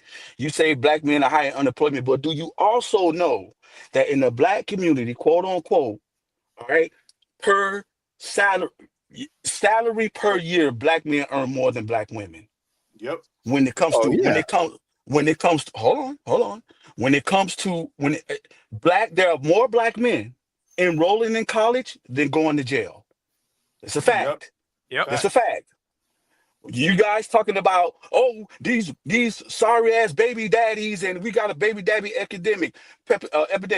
There are more black men that have 0 children than black women who have children. Facts. So how do we have a baby daddy issue when there are more women who have children, there are less black men who have children? And then you talk about, well, these guys are unemployed, they can't take care of family. There are more black men who don't have children. They don't have children. They don't have families. We was gonna get there, but I'm just saying, what is this thing where we judge black men by the worst of us? As far as the community goes now, because you talk about the community, We make we own the But most you business. say We there, make but you say there wait, is no community. You say there is no hold on. community. No, I said quote unquote. I'm going by what you said. I'm going by your statistics. I'm going by the topic. Quote unquote. I got my quote hands up. Quote unquote community. Okay. I'm just saying when it comes to the quote unquote community, black men are kicking ass. We kicking women ass in damn near every category. Every category. When it comes to businesses, black men own more businesses with more revenue. You know who the top black billionaires are in this country? The top 5? They're black men. Google it. Jay-Z's one of them. Robert Smith is the other one. And my man, I forgot the other one. My man is. They own software companies. Billionaires, black men. Google Robert Smith, one of my virtual mentors. Love that guy. One of the brightest minds ever started his own tech company, software company back in 90, 80? Billionaire. I'm sorry, go ahead. David Stewart. David Stewart. There you go. Thank you, sir. And by the way, that's a great picture, man. Good God, great picture. But and for the record though, Wayne, because you're I mean, and I know what you're gonna say, a win is a win, so you're gonna take it however you can get it. In 2022, 54% of black men own more businesses than black women. So let's not make it seem like it's an overwhelming number. Let's not do that. But it doesn't matter when it comes to the community, right? What you said. You said it. Black men are kicking ass in these categories, sir. So this goes back to you saying, have black men failed the community? Well, again, you said it's a baby daddy epidemic, but the women having all the children by a small percentage of black men. There are more black men, there are more black boys enrolled in college than going to jail. This is a fact, sir. This is a fact. There are more black male millionaires than there are black women in the community. So again, all we doing is again, and it kills me, and I'm a land. Oh, don't break up now. Don't break up now. Shout out to Shicey Bum for the $4.99 super chat. Don't break up now. Come back. Come back. All this that he's saying is despite of their efforts to, not have us educated. The whole purpose, just like how rap used to be, to keep you aware of things. Now it has become one of the reasons why I couldn't stand Tupac, because he was playing a role that was hurting our men. You're hurting you're going to cause a generation of young men to chase being thugs instead of being educated, because this was done on purpose. Because if we'll never be a threat if you champion thugs and the guys who are doing the worst, you'll never chase being, educated and chasing those good things, because the bad stuff are being praised. So I wish Wayne would come back, and he is on the panel. And what I do have like 10 of these we got to get through, so we won't get through them all. But this is what I did want to say that Wayne is doing. I see what Wayne's doing, and I love Wayne. Y'all gotta understand. But this is just how it is. I'm giving Wayne's stats comparing black men to white and Hispanic men, and Wayne's default is to say, see, we're doing better than the black woman. That's not the argument here, Wayne. That's not the argument. That's not what we're doing here. But man, I'm not gonna keep going because I want your mic. So I need you to be able to retort to me. But just keep that in your back pocket. That's not what we're doing here. I'm giving you comparative men to men, and then what we're not doing in our community. So E, what you got to add to this real quick before we move on to the next one?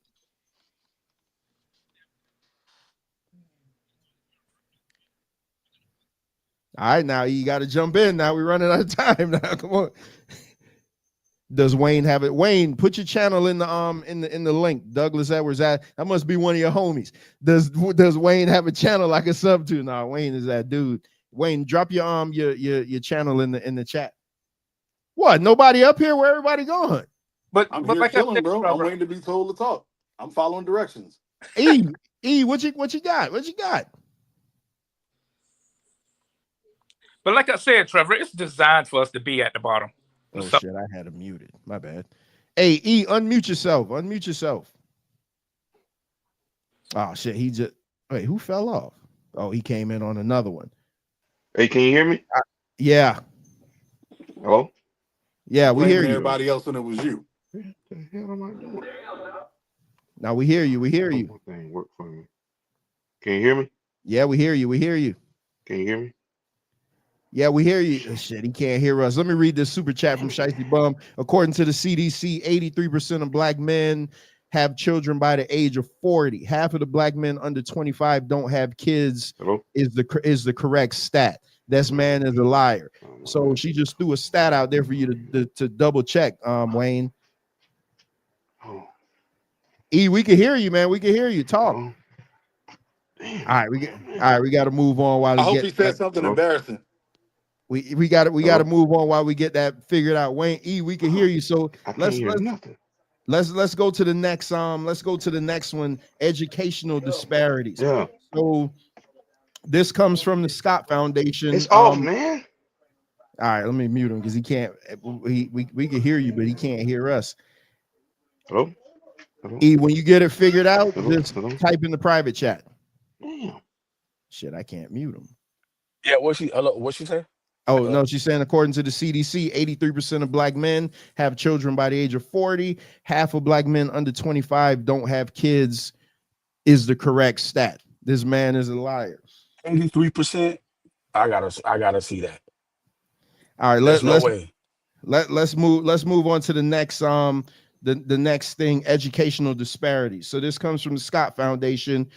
Scott Foundation reports that only 59% of black males graduate high school on time compared to 80% of white males. So this challenge, black male students have lower graduation rates are more likely to face disciplinary action. So the impact on the community for this would be lack of higher education, limits job opportunities and economic mobility, perpetuating poverty cycles. So Mike, go ahead and rock out on that.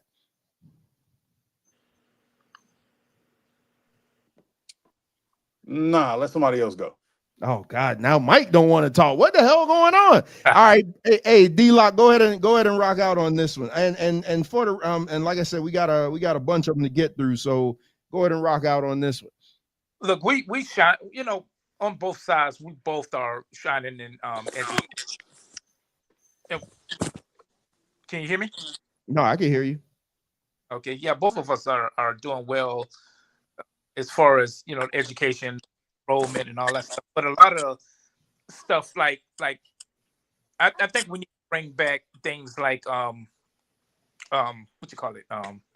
Oh my God, trade schools, because you could go to school for what have you, and have to depend on somebody else to hire you. But if you have trades, we bring back trades, you're gonna always be able to provide for your family.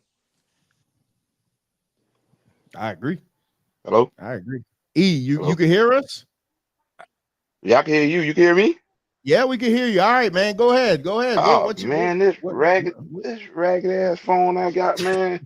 Damn. Time for an upgrade, man. I can't stand Wayne in the back. My bad. What you think about the educational disparities in black men? Yes, we can hear you. We can hear you. Okay, all right, go ahead.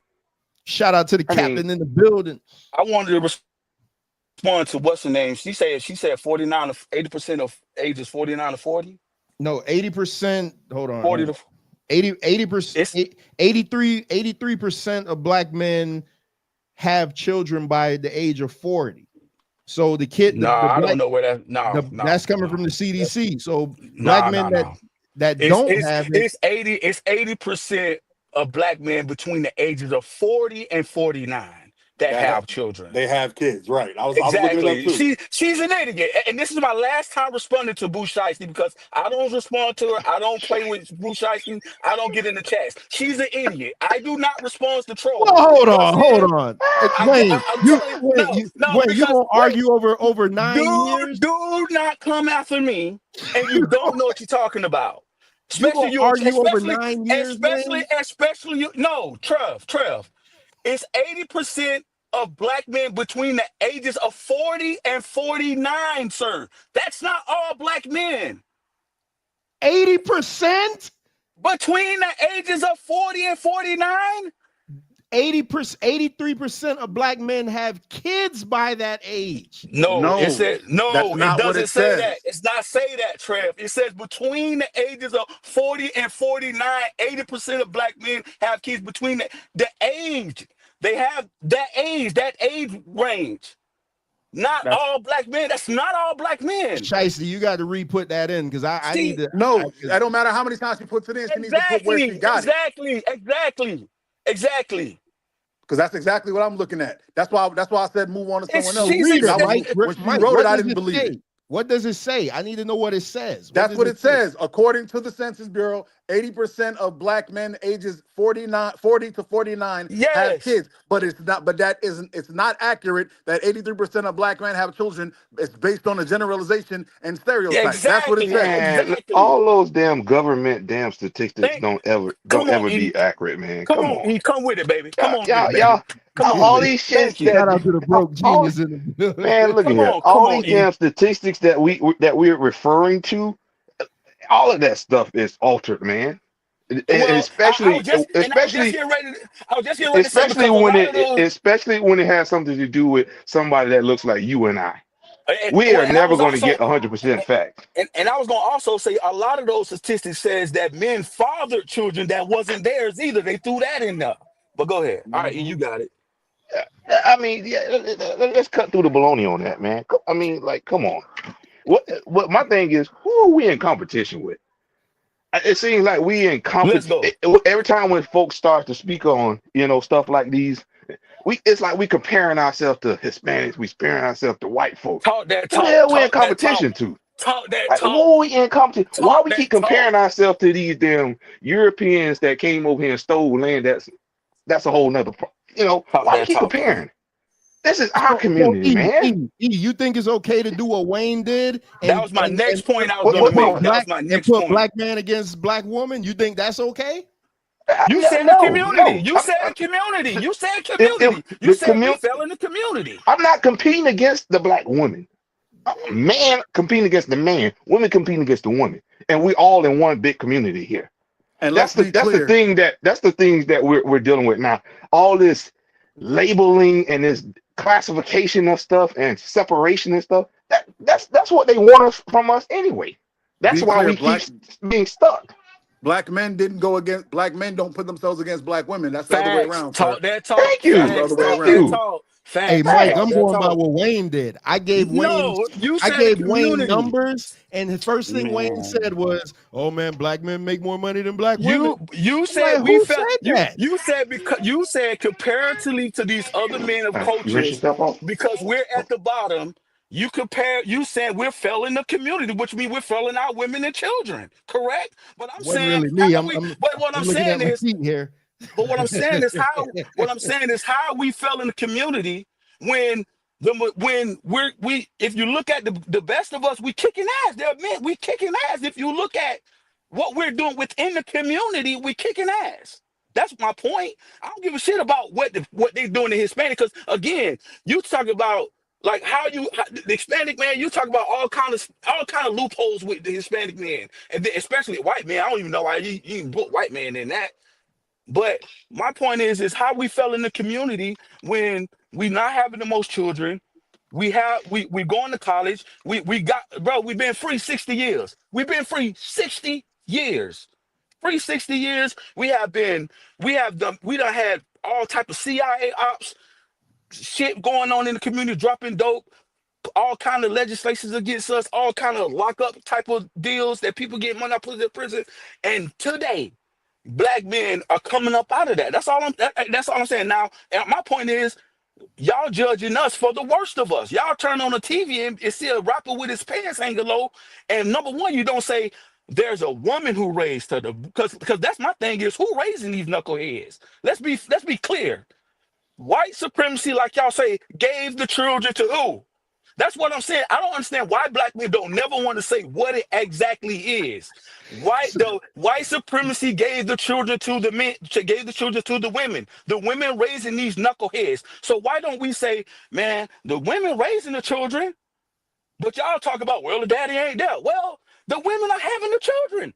They have the But majority come of the on, be children. fair, Wayne. If the dad was there Man. with the woman have to? Hey, listen. Hey, I've been back in my Bible bag lately. Man, you God gave keep asking the question why, and I God, guarantee you it ain't gonna fall God back gave on the us. commandment. God gave the commandment to Adam. He didn't give it to Eve. Oh, here we He didn't go. give it to All Eve. right. So you again, here we are. You're talking about, oh, the women, But you're talking the about, women you're raised them. The talking women about, raised them. Where but the you fuck talk, was the man? but you're talking about Bible versus something that was constructed to dismantle a community. You're talking about CIA operatives. You're talking about plans, blueprints to destroy a community, bro. What do you mean? Come on, Wayne. Come on, Wayne. Come on, What are we Wayne. talking about? What are we talking about, bro? Like, all right, y'all got it. Go ahead. I'm shut up.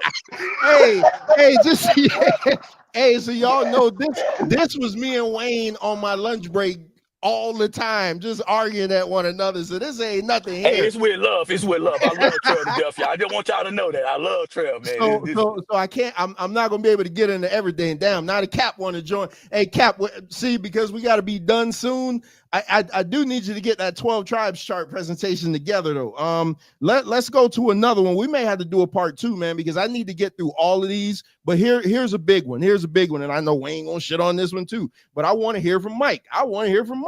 Mass incarceration and criminal justice system. So this comes from let me see. So this comes from the Sentencing Project. This comes from the Sentencing Project 2022. States that black men are in prison at nearly 6 times the rate of white men. I know where Mike going to go on this. That's why I want to go to Mike. But here's the challenge. Black men are disproportionately incarcerated due to systematic racism, over policing, and harsher sentencing, which is a fact. The impact on the community is, though, higher incarceration weakens families, removes role models, and reduces economic opportunities, which in turn gives Wayne his out that women are raising the children because they got the dads locked up. So, Mike, go ahead. Mike, go ahead. You know, I find it funny, right? White people love to say that black people are always the ones in jail. Black people are arrested at a higher rate and convicted at a higher rate. You know what they never say? That they're 7 times more likely to be wrongfully convicted. That they have the highest, I think it's almost 60% of overturned convictions and people who are released because of bad evidence, because of lies, because of corruption. They never put that out there. Great take. You know what I'm saying? They never say that. So you can try to blame black men and say, oh, it's black men who are doing this. We can't control who arrests us. I ask everybody that I know, that I mess with, and people here will tell you, I ask them, if you were a white supremacist, what job would you want? The job is a police officer, because you can indiscriminately walk through and mess up the lives of human beings. All you got to do is arrest somebody on a Friday, and by Monday they lost their job. It's that simple. And now they're in the system. And then you have the lawyers who, instead of prosecuting right or wrong or lawful or unlawful, they prosecute, hey man, you want to get out of jail, just go ahead and take this sentence, just take this plea real quick. And then as soon as you get a plea, now you're in the system. Now it's harder to get another job. Now it's harder. I don't want to hear that. I don't want to hear that. If you can't come here and tell me, oh my God, black men are failing because they're getting arrested, and act like you don't know that this is something they're doing. There's a thing called a humble. Do you know what a humble is, Trevor? No. Okay. It's when a police officer doesn't like you, so they arrest you on a Friday, so you have to wait till Monday to get out of jail. It's to humble you for being too big or for having a mouth or saying something they didn't like. Do you know how many times it has to happen for there to be a name for it? A lot. A lot. Okay? That's something, and that's not something that's only known in one state. That's known throughout America. There are names for countless little things that cops do. How the cop you know what's their favorite thing to say? It smells like alcohol. You know how they always say it smells like alcohol, even though there's no alcohol in the car? Because when they say they smell alcohol, they can get a dog. And then the guy with the dog can make the dog hit on your car. And when the guy with the dog makes it on your car, now we can rip your car apart.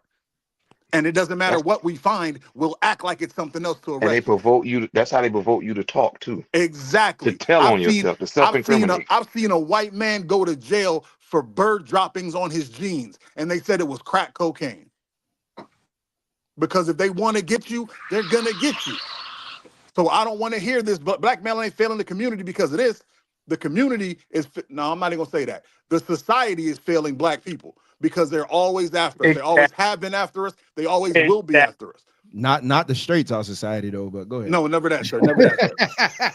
But that is what it is. Black men are not failing. Since before we went off to World War I, they've been trying to destroy us. Since after World War II, when we came back and they gave the children, they told our women, hey, you want to have this nice little check and this food stamp? Get that man out the house. They've been just trying to destroy us. To now, they're trying to destroy us. They have not stopped. When they said we were free slaves, they made Reconstruction to make us prisoners so they could take us out and pipe us out to other businesses to work for their corporations to make them more money. Then when that became illegal, they just found other reasons to arrest them. Bro, it's what they do. It is America. It is the American way. Do not blame black men. How are you free when you're constantly, systematically, targeted? Targeted. You know what I mean? How are you free? Please tell me what the hell is freedom? Yeah. The damn show ain't in here. You're never going to free. Like slavery back in the day, it was all physical and gross and whatever. The system it never stopped. Just like if you watch the movie, what it was, what that one, Harriet, and when she went to go back to get her sister, oh no, these are good white folks. I mean, we settle so damn much, just like with these presidents. They'll give you a few damn dollars, then you're like, oh, those good white folks. Fuck no. They ain't no damn good white folks, man. Thank you. Like Muhammad Ali said, you think I'm gonna sit here and try to pick out the one through all these devils? Hell no, man. We're systematically targeted. I don't care. And look, you can look at schools, health, education, all that shit. It's still a play. Redlining, all this shit. So we're never going to be free here until we get these devils up out of here. Hey, Mike, black folks are going to constantly be too forgiving because we're so easily bought. Now you're talking about language. Easily bought. Now you're talking about easily bought. I'm telling you, you can get a nigga a stick on his forehead and they be, here we go. Sorry about that. Damn, he said nigga that he don't ever use it. I apologize about that, my brothers and sisters. Nah, you're right. But you're right. You know what I'm saying? But we're so damn easily bought. Like you'll hate the white man today. He give you a stipend, and you like, that's my N-word. He ain't even got to give you a stipend. Man. The white man played a saxophone, and they gave him the presidency. He's still a devil. I see it every single day, man. I done been from frontline management all the way to VP, bro. Answer that question from Cliff. I would love to. Should black men join the police force or the court system? Neither one will work. There are plenty of black men in both. Yeah. Neither one will work. You know why? Because no matter what you do, at the top of all those organizations are racist white men. At the top. Bruh. No matter what, you could come in and I'm gonna be the best cop I've ever been. Guess who your boss is? In this country, man, racist no white matter man. how You could be high you're only going to get so much. You're only going to get so high being the color of your skin. Yeah. I'm telling you, bro. Look at they keep showing. Look at on that crown, bro. Look at Cosby, bro. You get high, they're gonna tell you what. Look at this. I ain't trying to glorify what they're doing, but again, once you try to initiate some power and you get too high, look at Robert Johnson. I'll be back. They showed him too, man. Like, hey, I gotta still let you know you that N-word, okay? Yeah. I gotta let you get a little society, I let you get high, I let you get a billionaire, I let you get a millionaire. But hey, once you try to get some power, want to show who you are, I'm gonna hit you with tax evasion. I'm gonna hit you with something to let you know that I'm still in control. Uncle Whitey over here. So they keep doing it, man. So this is what I'm gonna do. This is what I'm gonna do because I have 10 points and we only got through 3 of them. So not next week, but when we come back the following week, we're gonna do a part 2. because y'all know I got to get out of here by 8 o'clock. Shout out to the producer extraordinaire, Venkat, in the building.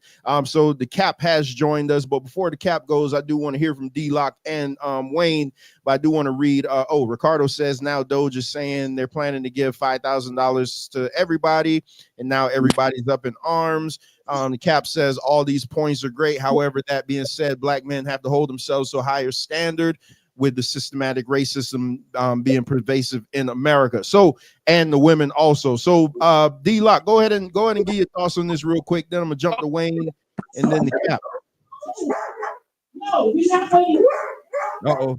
Hey, I'm getting some groceries right now, so just go to somebody else right now. All right, you getting groceries. All right. Hey, Wayne, what's your thoughts on this, Wayne? You've been chatty all night. Nah, let the cows go. I want to hear the new guys go, man. Let them get a little bit, man. I want to hear the new guys. Let them get. The new guy. Hey, the new guys cooking, man. Everybody cooking, man. Everybody cooking. The new guys cooking. Just for y'all to know, though, because y'all always say, "Oh, all y'all do is talk about women on here." That's why I specifically designed tonight for this. So it could open up some dialogue, and we're gonna come back with a part 2 when we come back. What's up? Peace, Cap. Peace, family, peace, kings, and peace to all the sisters out there too. I just wanted to elaborate on the point that I made in the chat. Yeah, look, all of these points are great. These are all things that we deal with, but my point is, with that all being said, again, it's already baked into the cake for us. We know all these things. We know all of the cards are stacked against us. This is the land of our oppression, right? But with that being said, again, we still got to be better. And the only way for our community to be better is if we hold ourselves to a higher standard. And by holding ourselves to a higher standard, that means holding our women to a higher standard, right? Because look, we're still the ones out here impregnating these women, right? And leaving our women a lot of times in these situations. And you could say it'd be many excuses. Oh, well, you don't know how it is dealing with her, and she was this, and that. Look, bro, that's your headache because that's your seed. All right? And nobody forced you into that. So we can't use that as an excuse. That's all I'm saying. And scripturally, the good book, if you believe in it, it says that the man is the head of the household, right? That's the order, right? It's the woman, it's the child, the woman, the man, the Lord, and the Most High, right? So when you being the head, right, you can't sit back and be like, oh man, well, it's this, and this, throwing out all of these statistics on how good. Yeah, black men are most active in their kids' lives when they have the opportunity. That's great, and we need to push that out there in the community. But we can't make excuses when we see the nonsense too. That's all I'm saying. So we got to be fair and balanced when it comes down to it, right? And one last thing, as far as holding our women to a higher standard, I tell young brothers, be selective about the woman that you choosing to lay down with. All right? Is she gonna be a good mother to your children? If that so happened to happen, because there ain't no protection 100%. And I yield. This the brother Oz calling me, Trevor. All right. Hey man, appreciate you for coming through, man. Powerful. Hey, why we keep playing the blame game and not holding each other and everybody accountable? Hey, hold up real quick. Hey, Cap, you can hear me? Yeah, I can still hear you. Hey, y'all need to get the 12 tribes chart presentation together, man. I want to see that. And I'm going to talk to the brother Osh, the general, about that. But what I do have to do, I have to do a presentation in-house for the brothers part of our organization on it. And once I've done that, then I'll bring it into straight talk for you, Lord willing. Okay, all right, no problem. Okay. All right, peace. Oh man, go ahead, E. When I hear us talking, it just seems like we're looking for somebody to blame, whether it's the black man, black women, whoever, white man, whatever. Blame ourselves. Let's start holding ourselves accountable. Ourselves, our community, we're to blame. You know what I mean? Yes, we got all these outside distractions or whatever that keep targeting us. But what are we doing internally to make us better? You know what I mean? It ain't just one part of it, or let's get it off of my chest and put it on somebody else. What are we doing internally, you know, to beautify ourselves and our community? You know, we can't and let's just stop depending on you know the other party to help us out. What are we doing? You know why you wrong, E? Why? Go ahead, brother. I'm gonna tell you why you're wrong. Because we live in a society, right? We live in a society where we have to follow the laws. And the laws give the children to the woman. And the children are the future men and women. So we can't save the quote unquote community without affecting the children.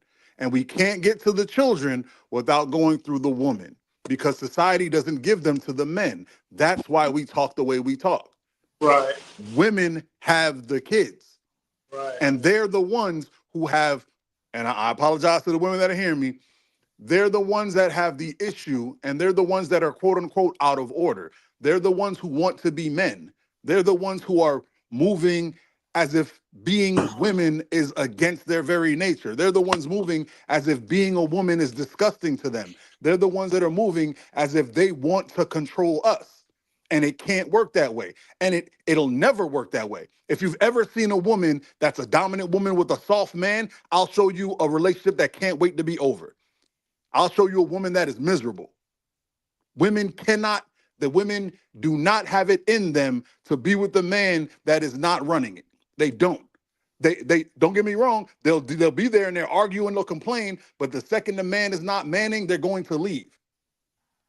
So if that's what the natural order of things are, then women are the ones that have to back down. I don't understand why black men have this blind side to when it comes to their women. I don't know what it is. I don't know why black men have this blindness when it comes to the culture and women and how we was raised. We was raised separately. This is what they told our girls. You can be whatever you want, go get an education. You don't need a man. Mm-hmm. They told the girls that, and they believed that. They Go to told the college. You don't boys, need no nigga. they told the boys that you are nothing. No, I just want jumped up. Oh, I got a little something in the background. They told the boys, you need a woman. Hey, you need to go and work. You need to get a job. You need to make this. You need to do that. Because when you get a family, you need to take care of that family. You need to learn how to be a team. You need to learn how to get along with the woman. They didn't tell the women that. So that's why we're growing up with this disparity. Let's leave out the white supremacy. Let's leave out all that stuff. And yes, it's a fact. They gave the children have the women have the children. And we all know this. This is basic economics. This is what it is. Whoever controls the children controls the community. They teach the children, they feed the children, they dress the children. So and then here's one of my comments to Brother Cap. He made a lot of great points, but one point I want to push back on is I don't understand what it is that automatically, for some reason, a man gets in a relationship and have a baby with the woman and it doesn't work out. Somehow that woman isn't an asshole. Somehow the man is the only fault there is that they can't be together. He could do all the venting they can. This is why this is where black men have a blind side when it comes to women in nature. You can do all the venting that you can. That doesn't mean 10 years from now she doesn't change. That doesn't mean once kids come, things come. Look, some women forget to be a wife and they just turn into straight mother mode. Forget the marriage. They're focused on the children. Do you understand that is destruction for a marriage? To put your children first? And a lot of women do that.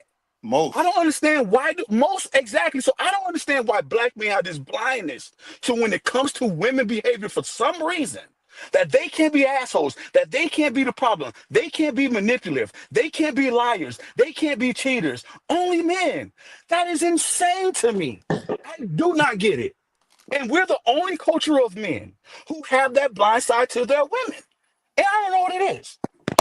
Yes, you do. They mama told them. Hey, Go ahead, D-Lock, Mike. D-Lock, go ahead and get in there so I could close out, man. We gonna have to do a part 2 next week after next. This man, man. Yeah, so it's not that the black man has a failed in us.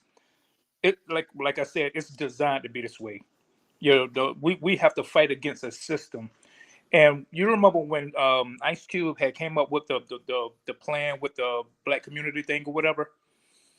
When he was talking to the so-called queens of tea, you know, Lisa Ray, Vivica Fox, and all of them, and they got on him about what about the plan for black women? You know, it's gotten to a point to where our women think they are separate from us. So we already have to fight against the system. And I hate to keep harping on our women. No, you don't. No. But that's no, because the reason why is because we do have great women.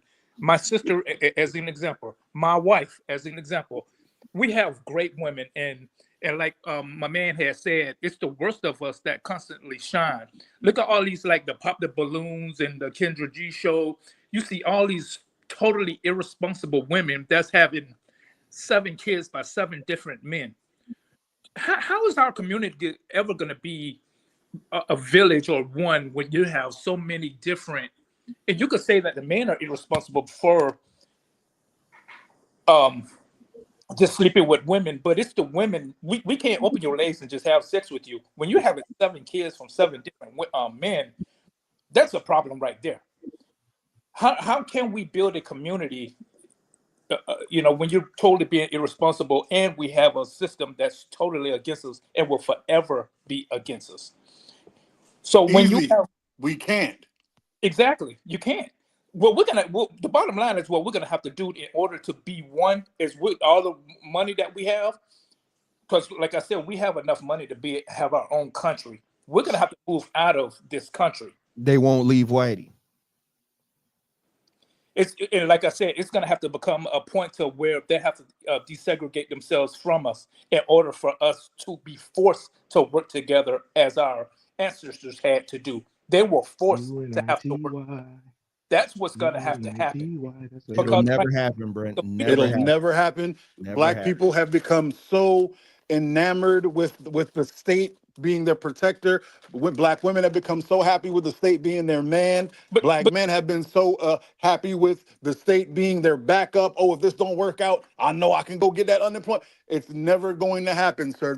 They have become leeches to the state, and they will never let the teat go. But that's why I say that's why I say the country is going to have to shut themselves off to black folks itself for us to have to stick together. Guess what? It's already happening. Other than that, while we're individuals, because we have great individuals and we have the degenerates. Do you think all races have their degenerates, but it's just that ours shine the highest because they want us to shine the highest. I agree. We only have a batch of degenerates. Luckily, want them to shine. We're in the world right now where it's happening. They're going to they're trying to shut off all the social programs. They're going to shut off, and I am praying that black people will realize what's happening and will form in together and realize. I'm hoping black women have finally realized that white women are never on their side. They're always on the white man's side. They're always team white man. And I hope they fold back into team black us, and I hope we could do something, or we'll just crumble and be nothing. It is what it is. Oh, who was saying something?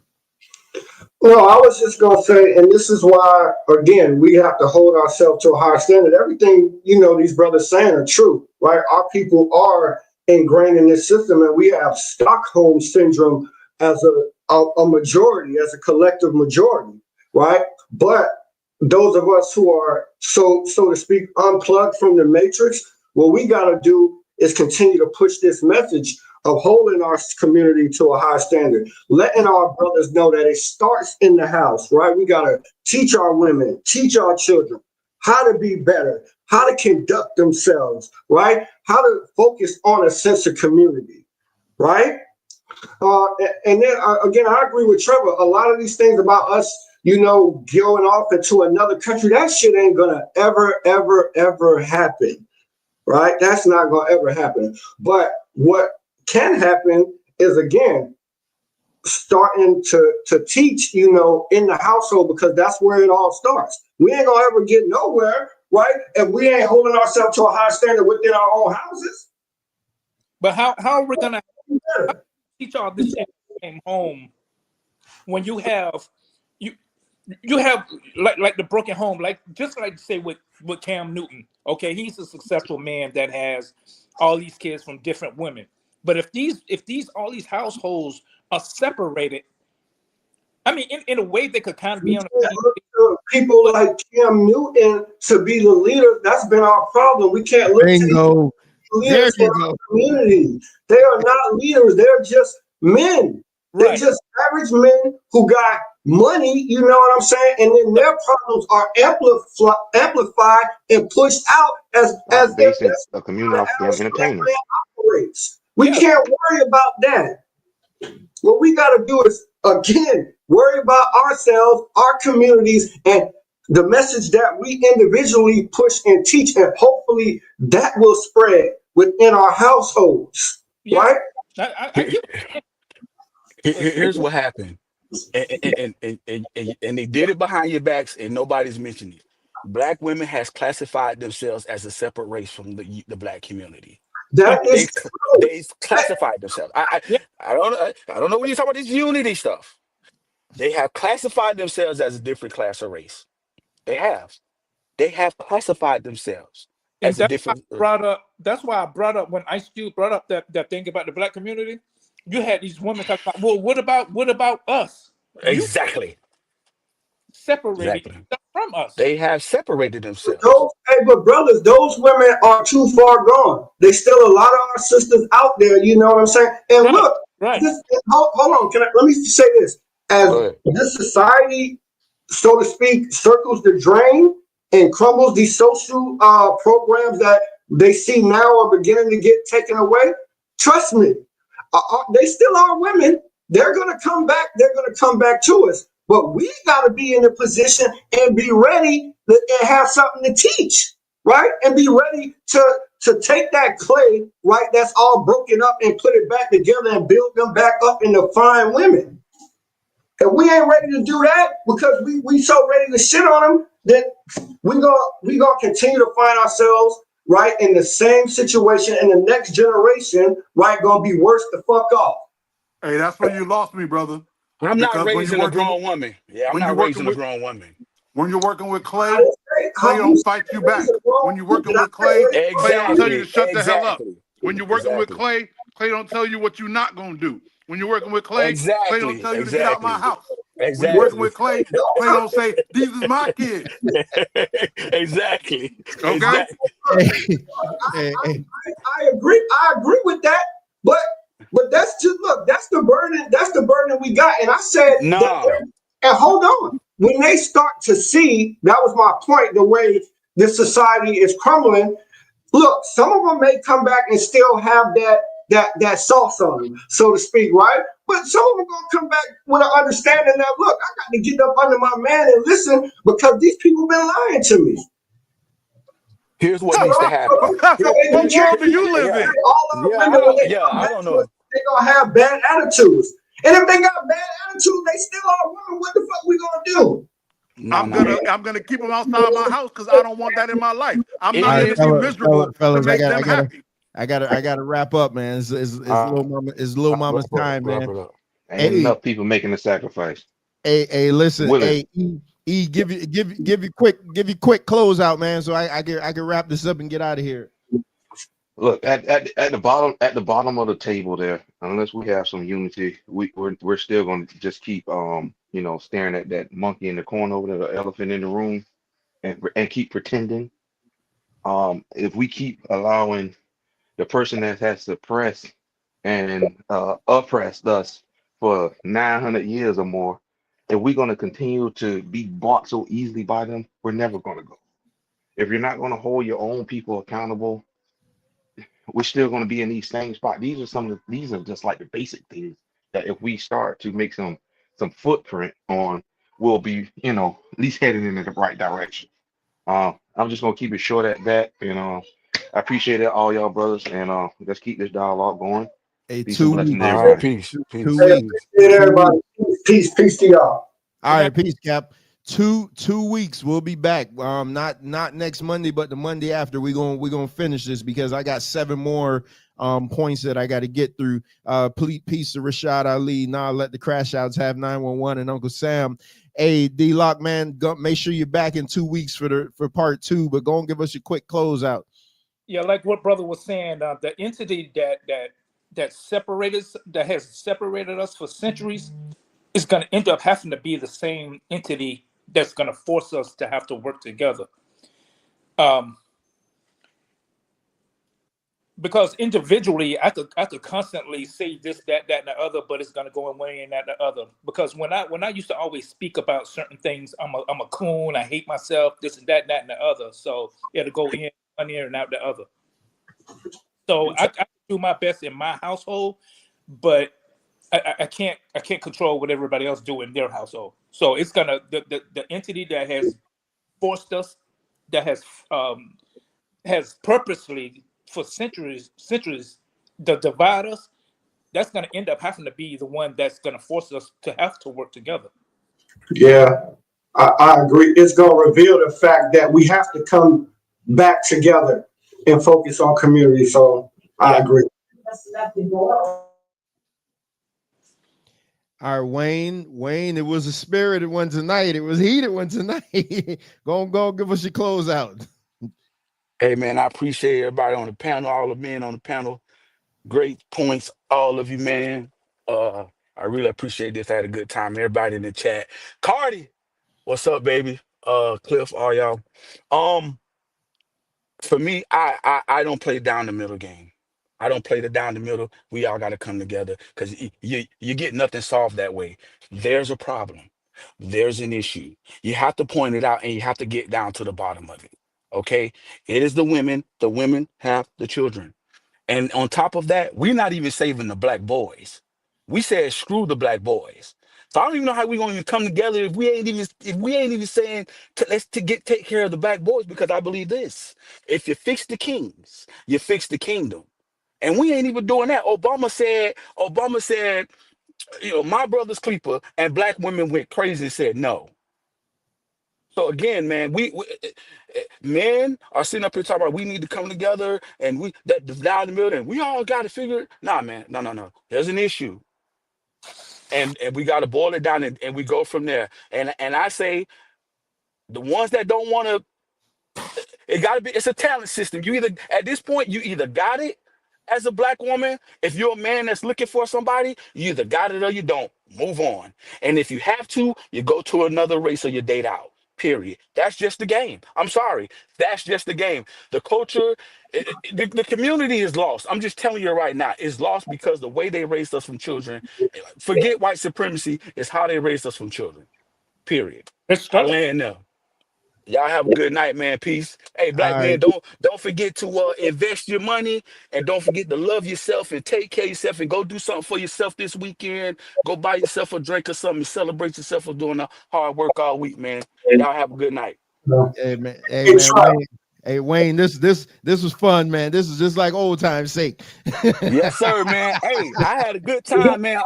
All y'all did great, man. I hope y'all come back, man. This was an amazing conversation. All y'all, man, y'all black men, y'all did amazing, man. Peace to y'all, bro. Shouts out, salute to y'all, man. Wayne, have we lost the black women? Wayne? Huh? Have we lost the black women? Hold on, man. Y'all trying to start up another conversation. I gotta get out of I'm here. going, I'm going, Wayne. Part two, Hey, Trev. Hey, I'm honestly, I'm about to leave about this thing. I agree with a lot of what these brothers were saying.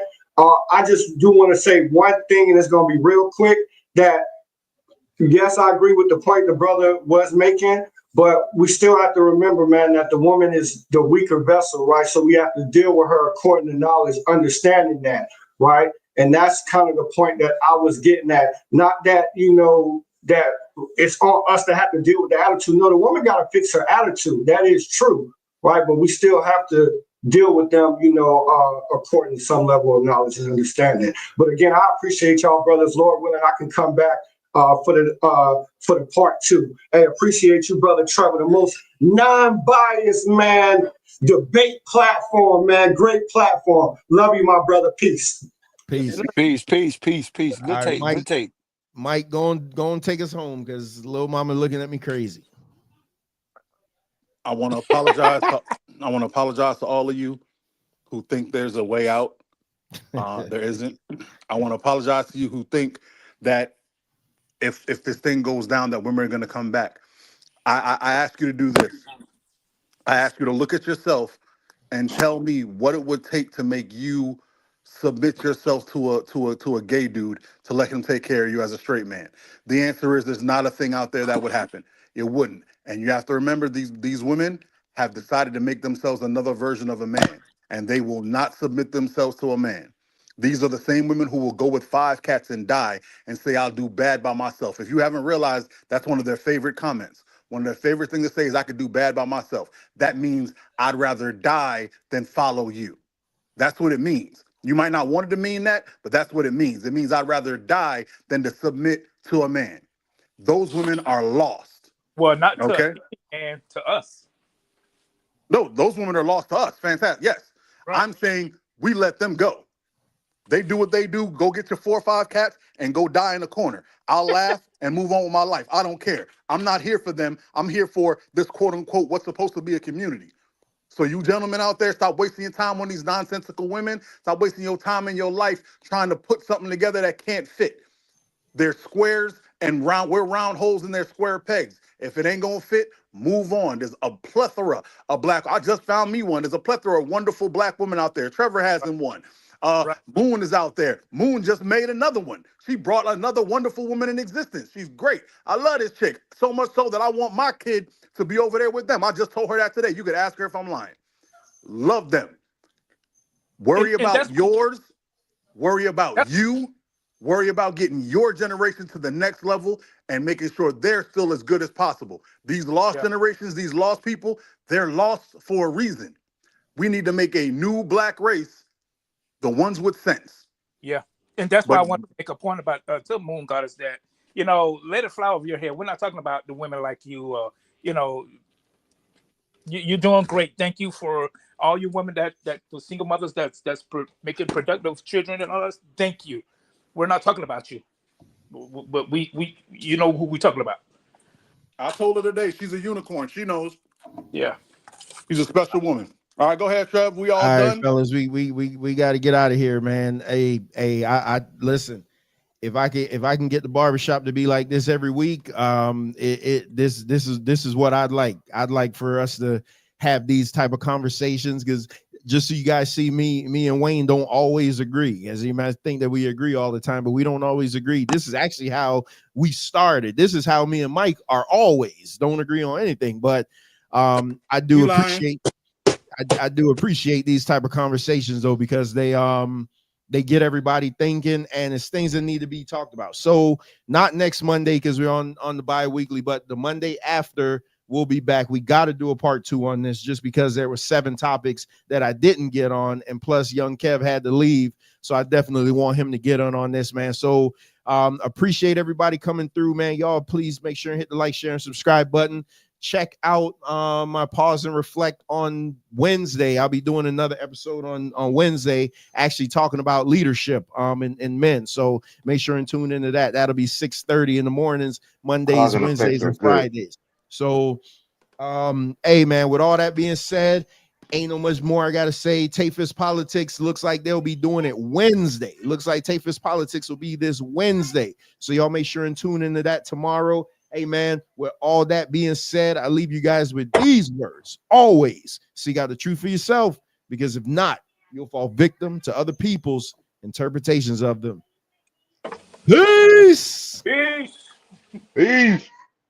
Come take a walk through my heart, a stroll through my soul. Been smart from the start, wasn't taught, wasn't told. You could climb through my mind, or fly through my eye. And in time you will find what I rhyme is not a lie. Come take a walk through my heart, a stroll through my soul. Been smart from the start, wasn't taught, wasn't told. You could climb through my mind, or fly through my eye. And in time you will find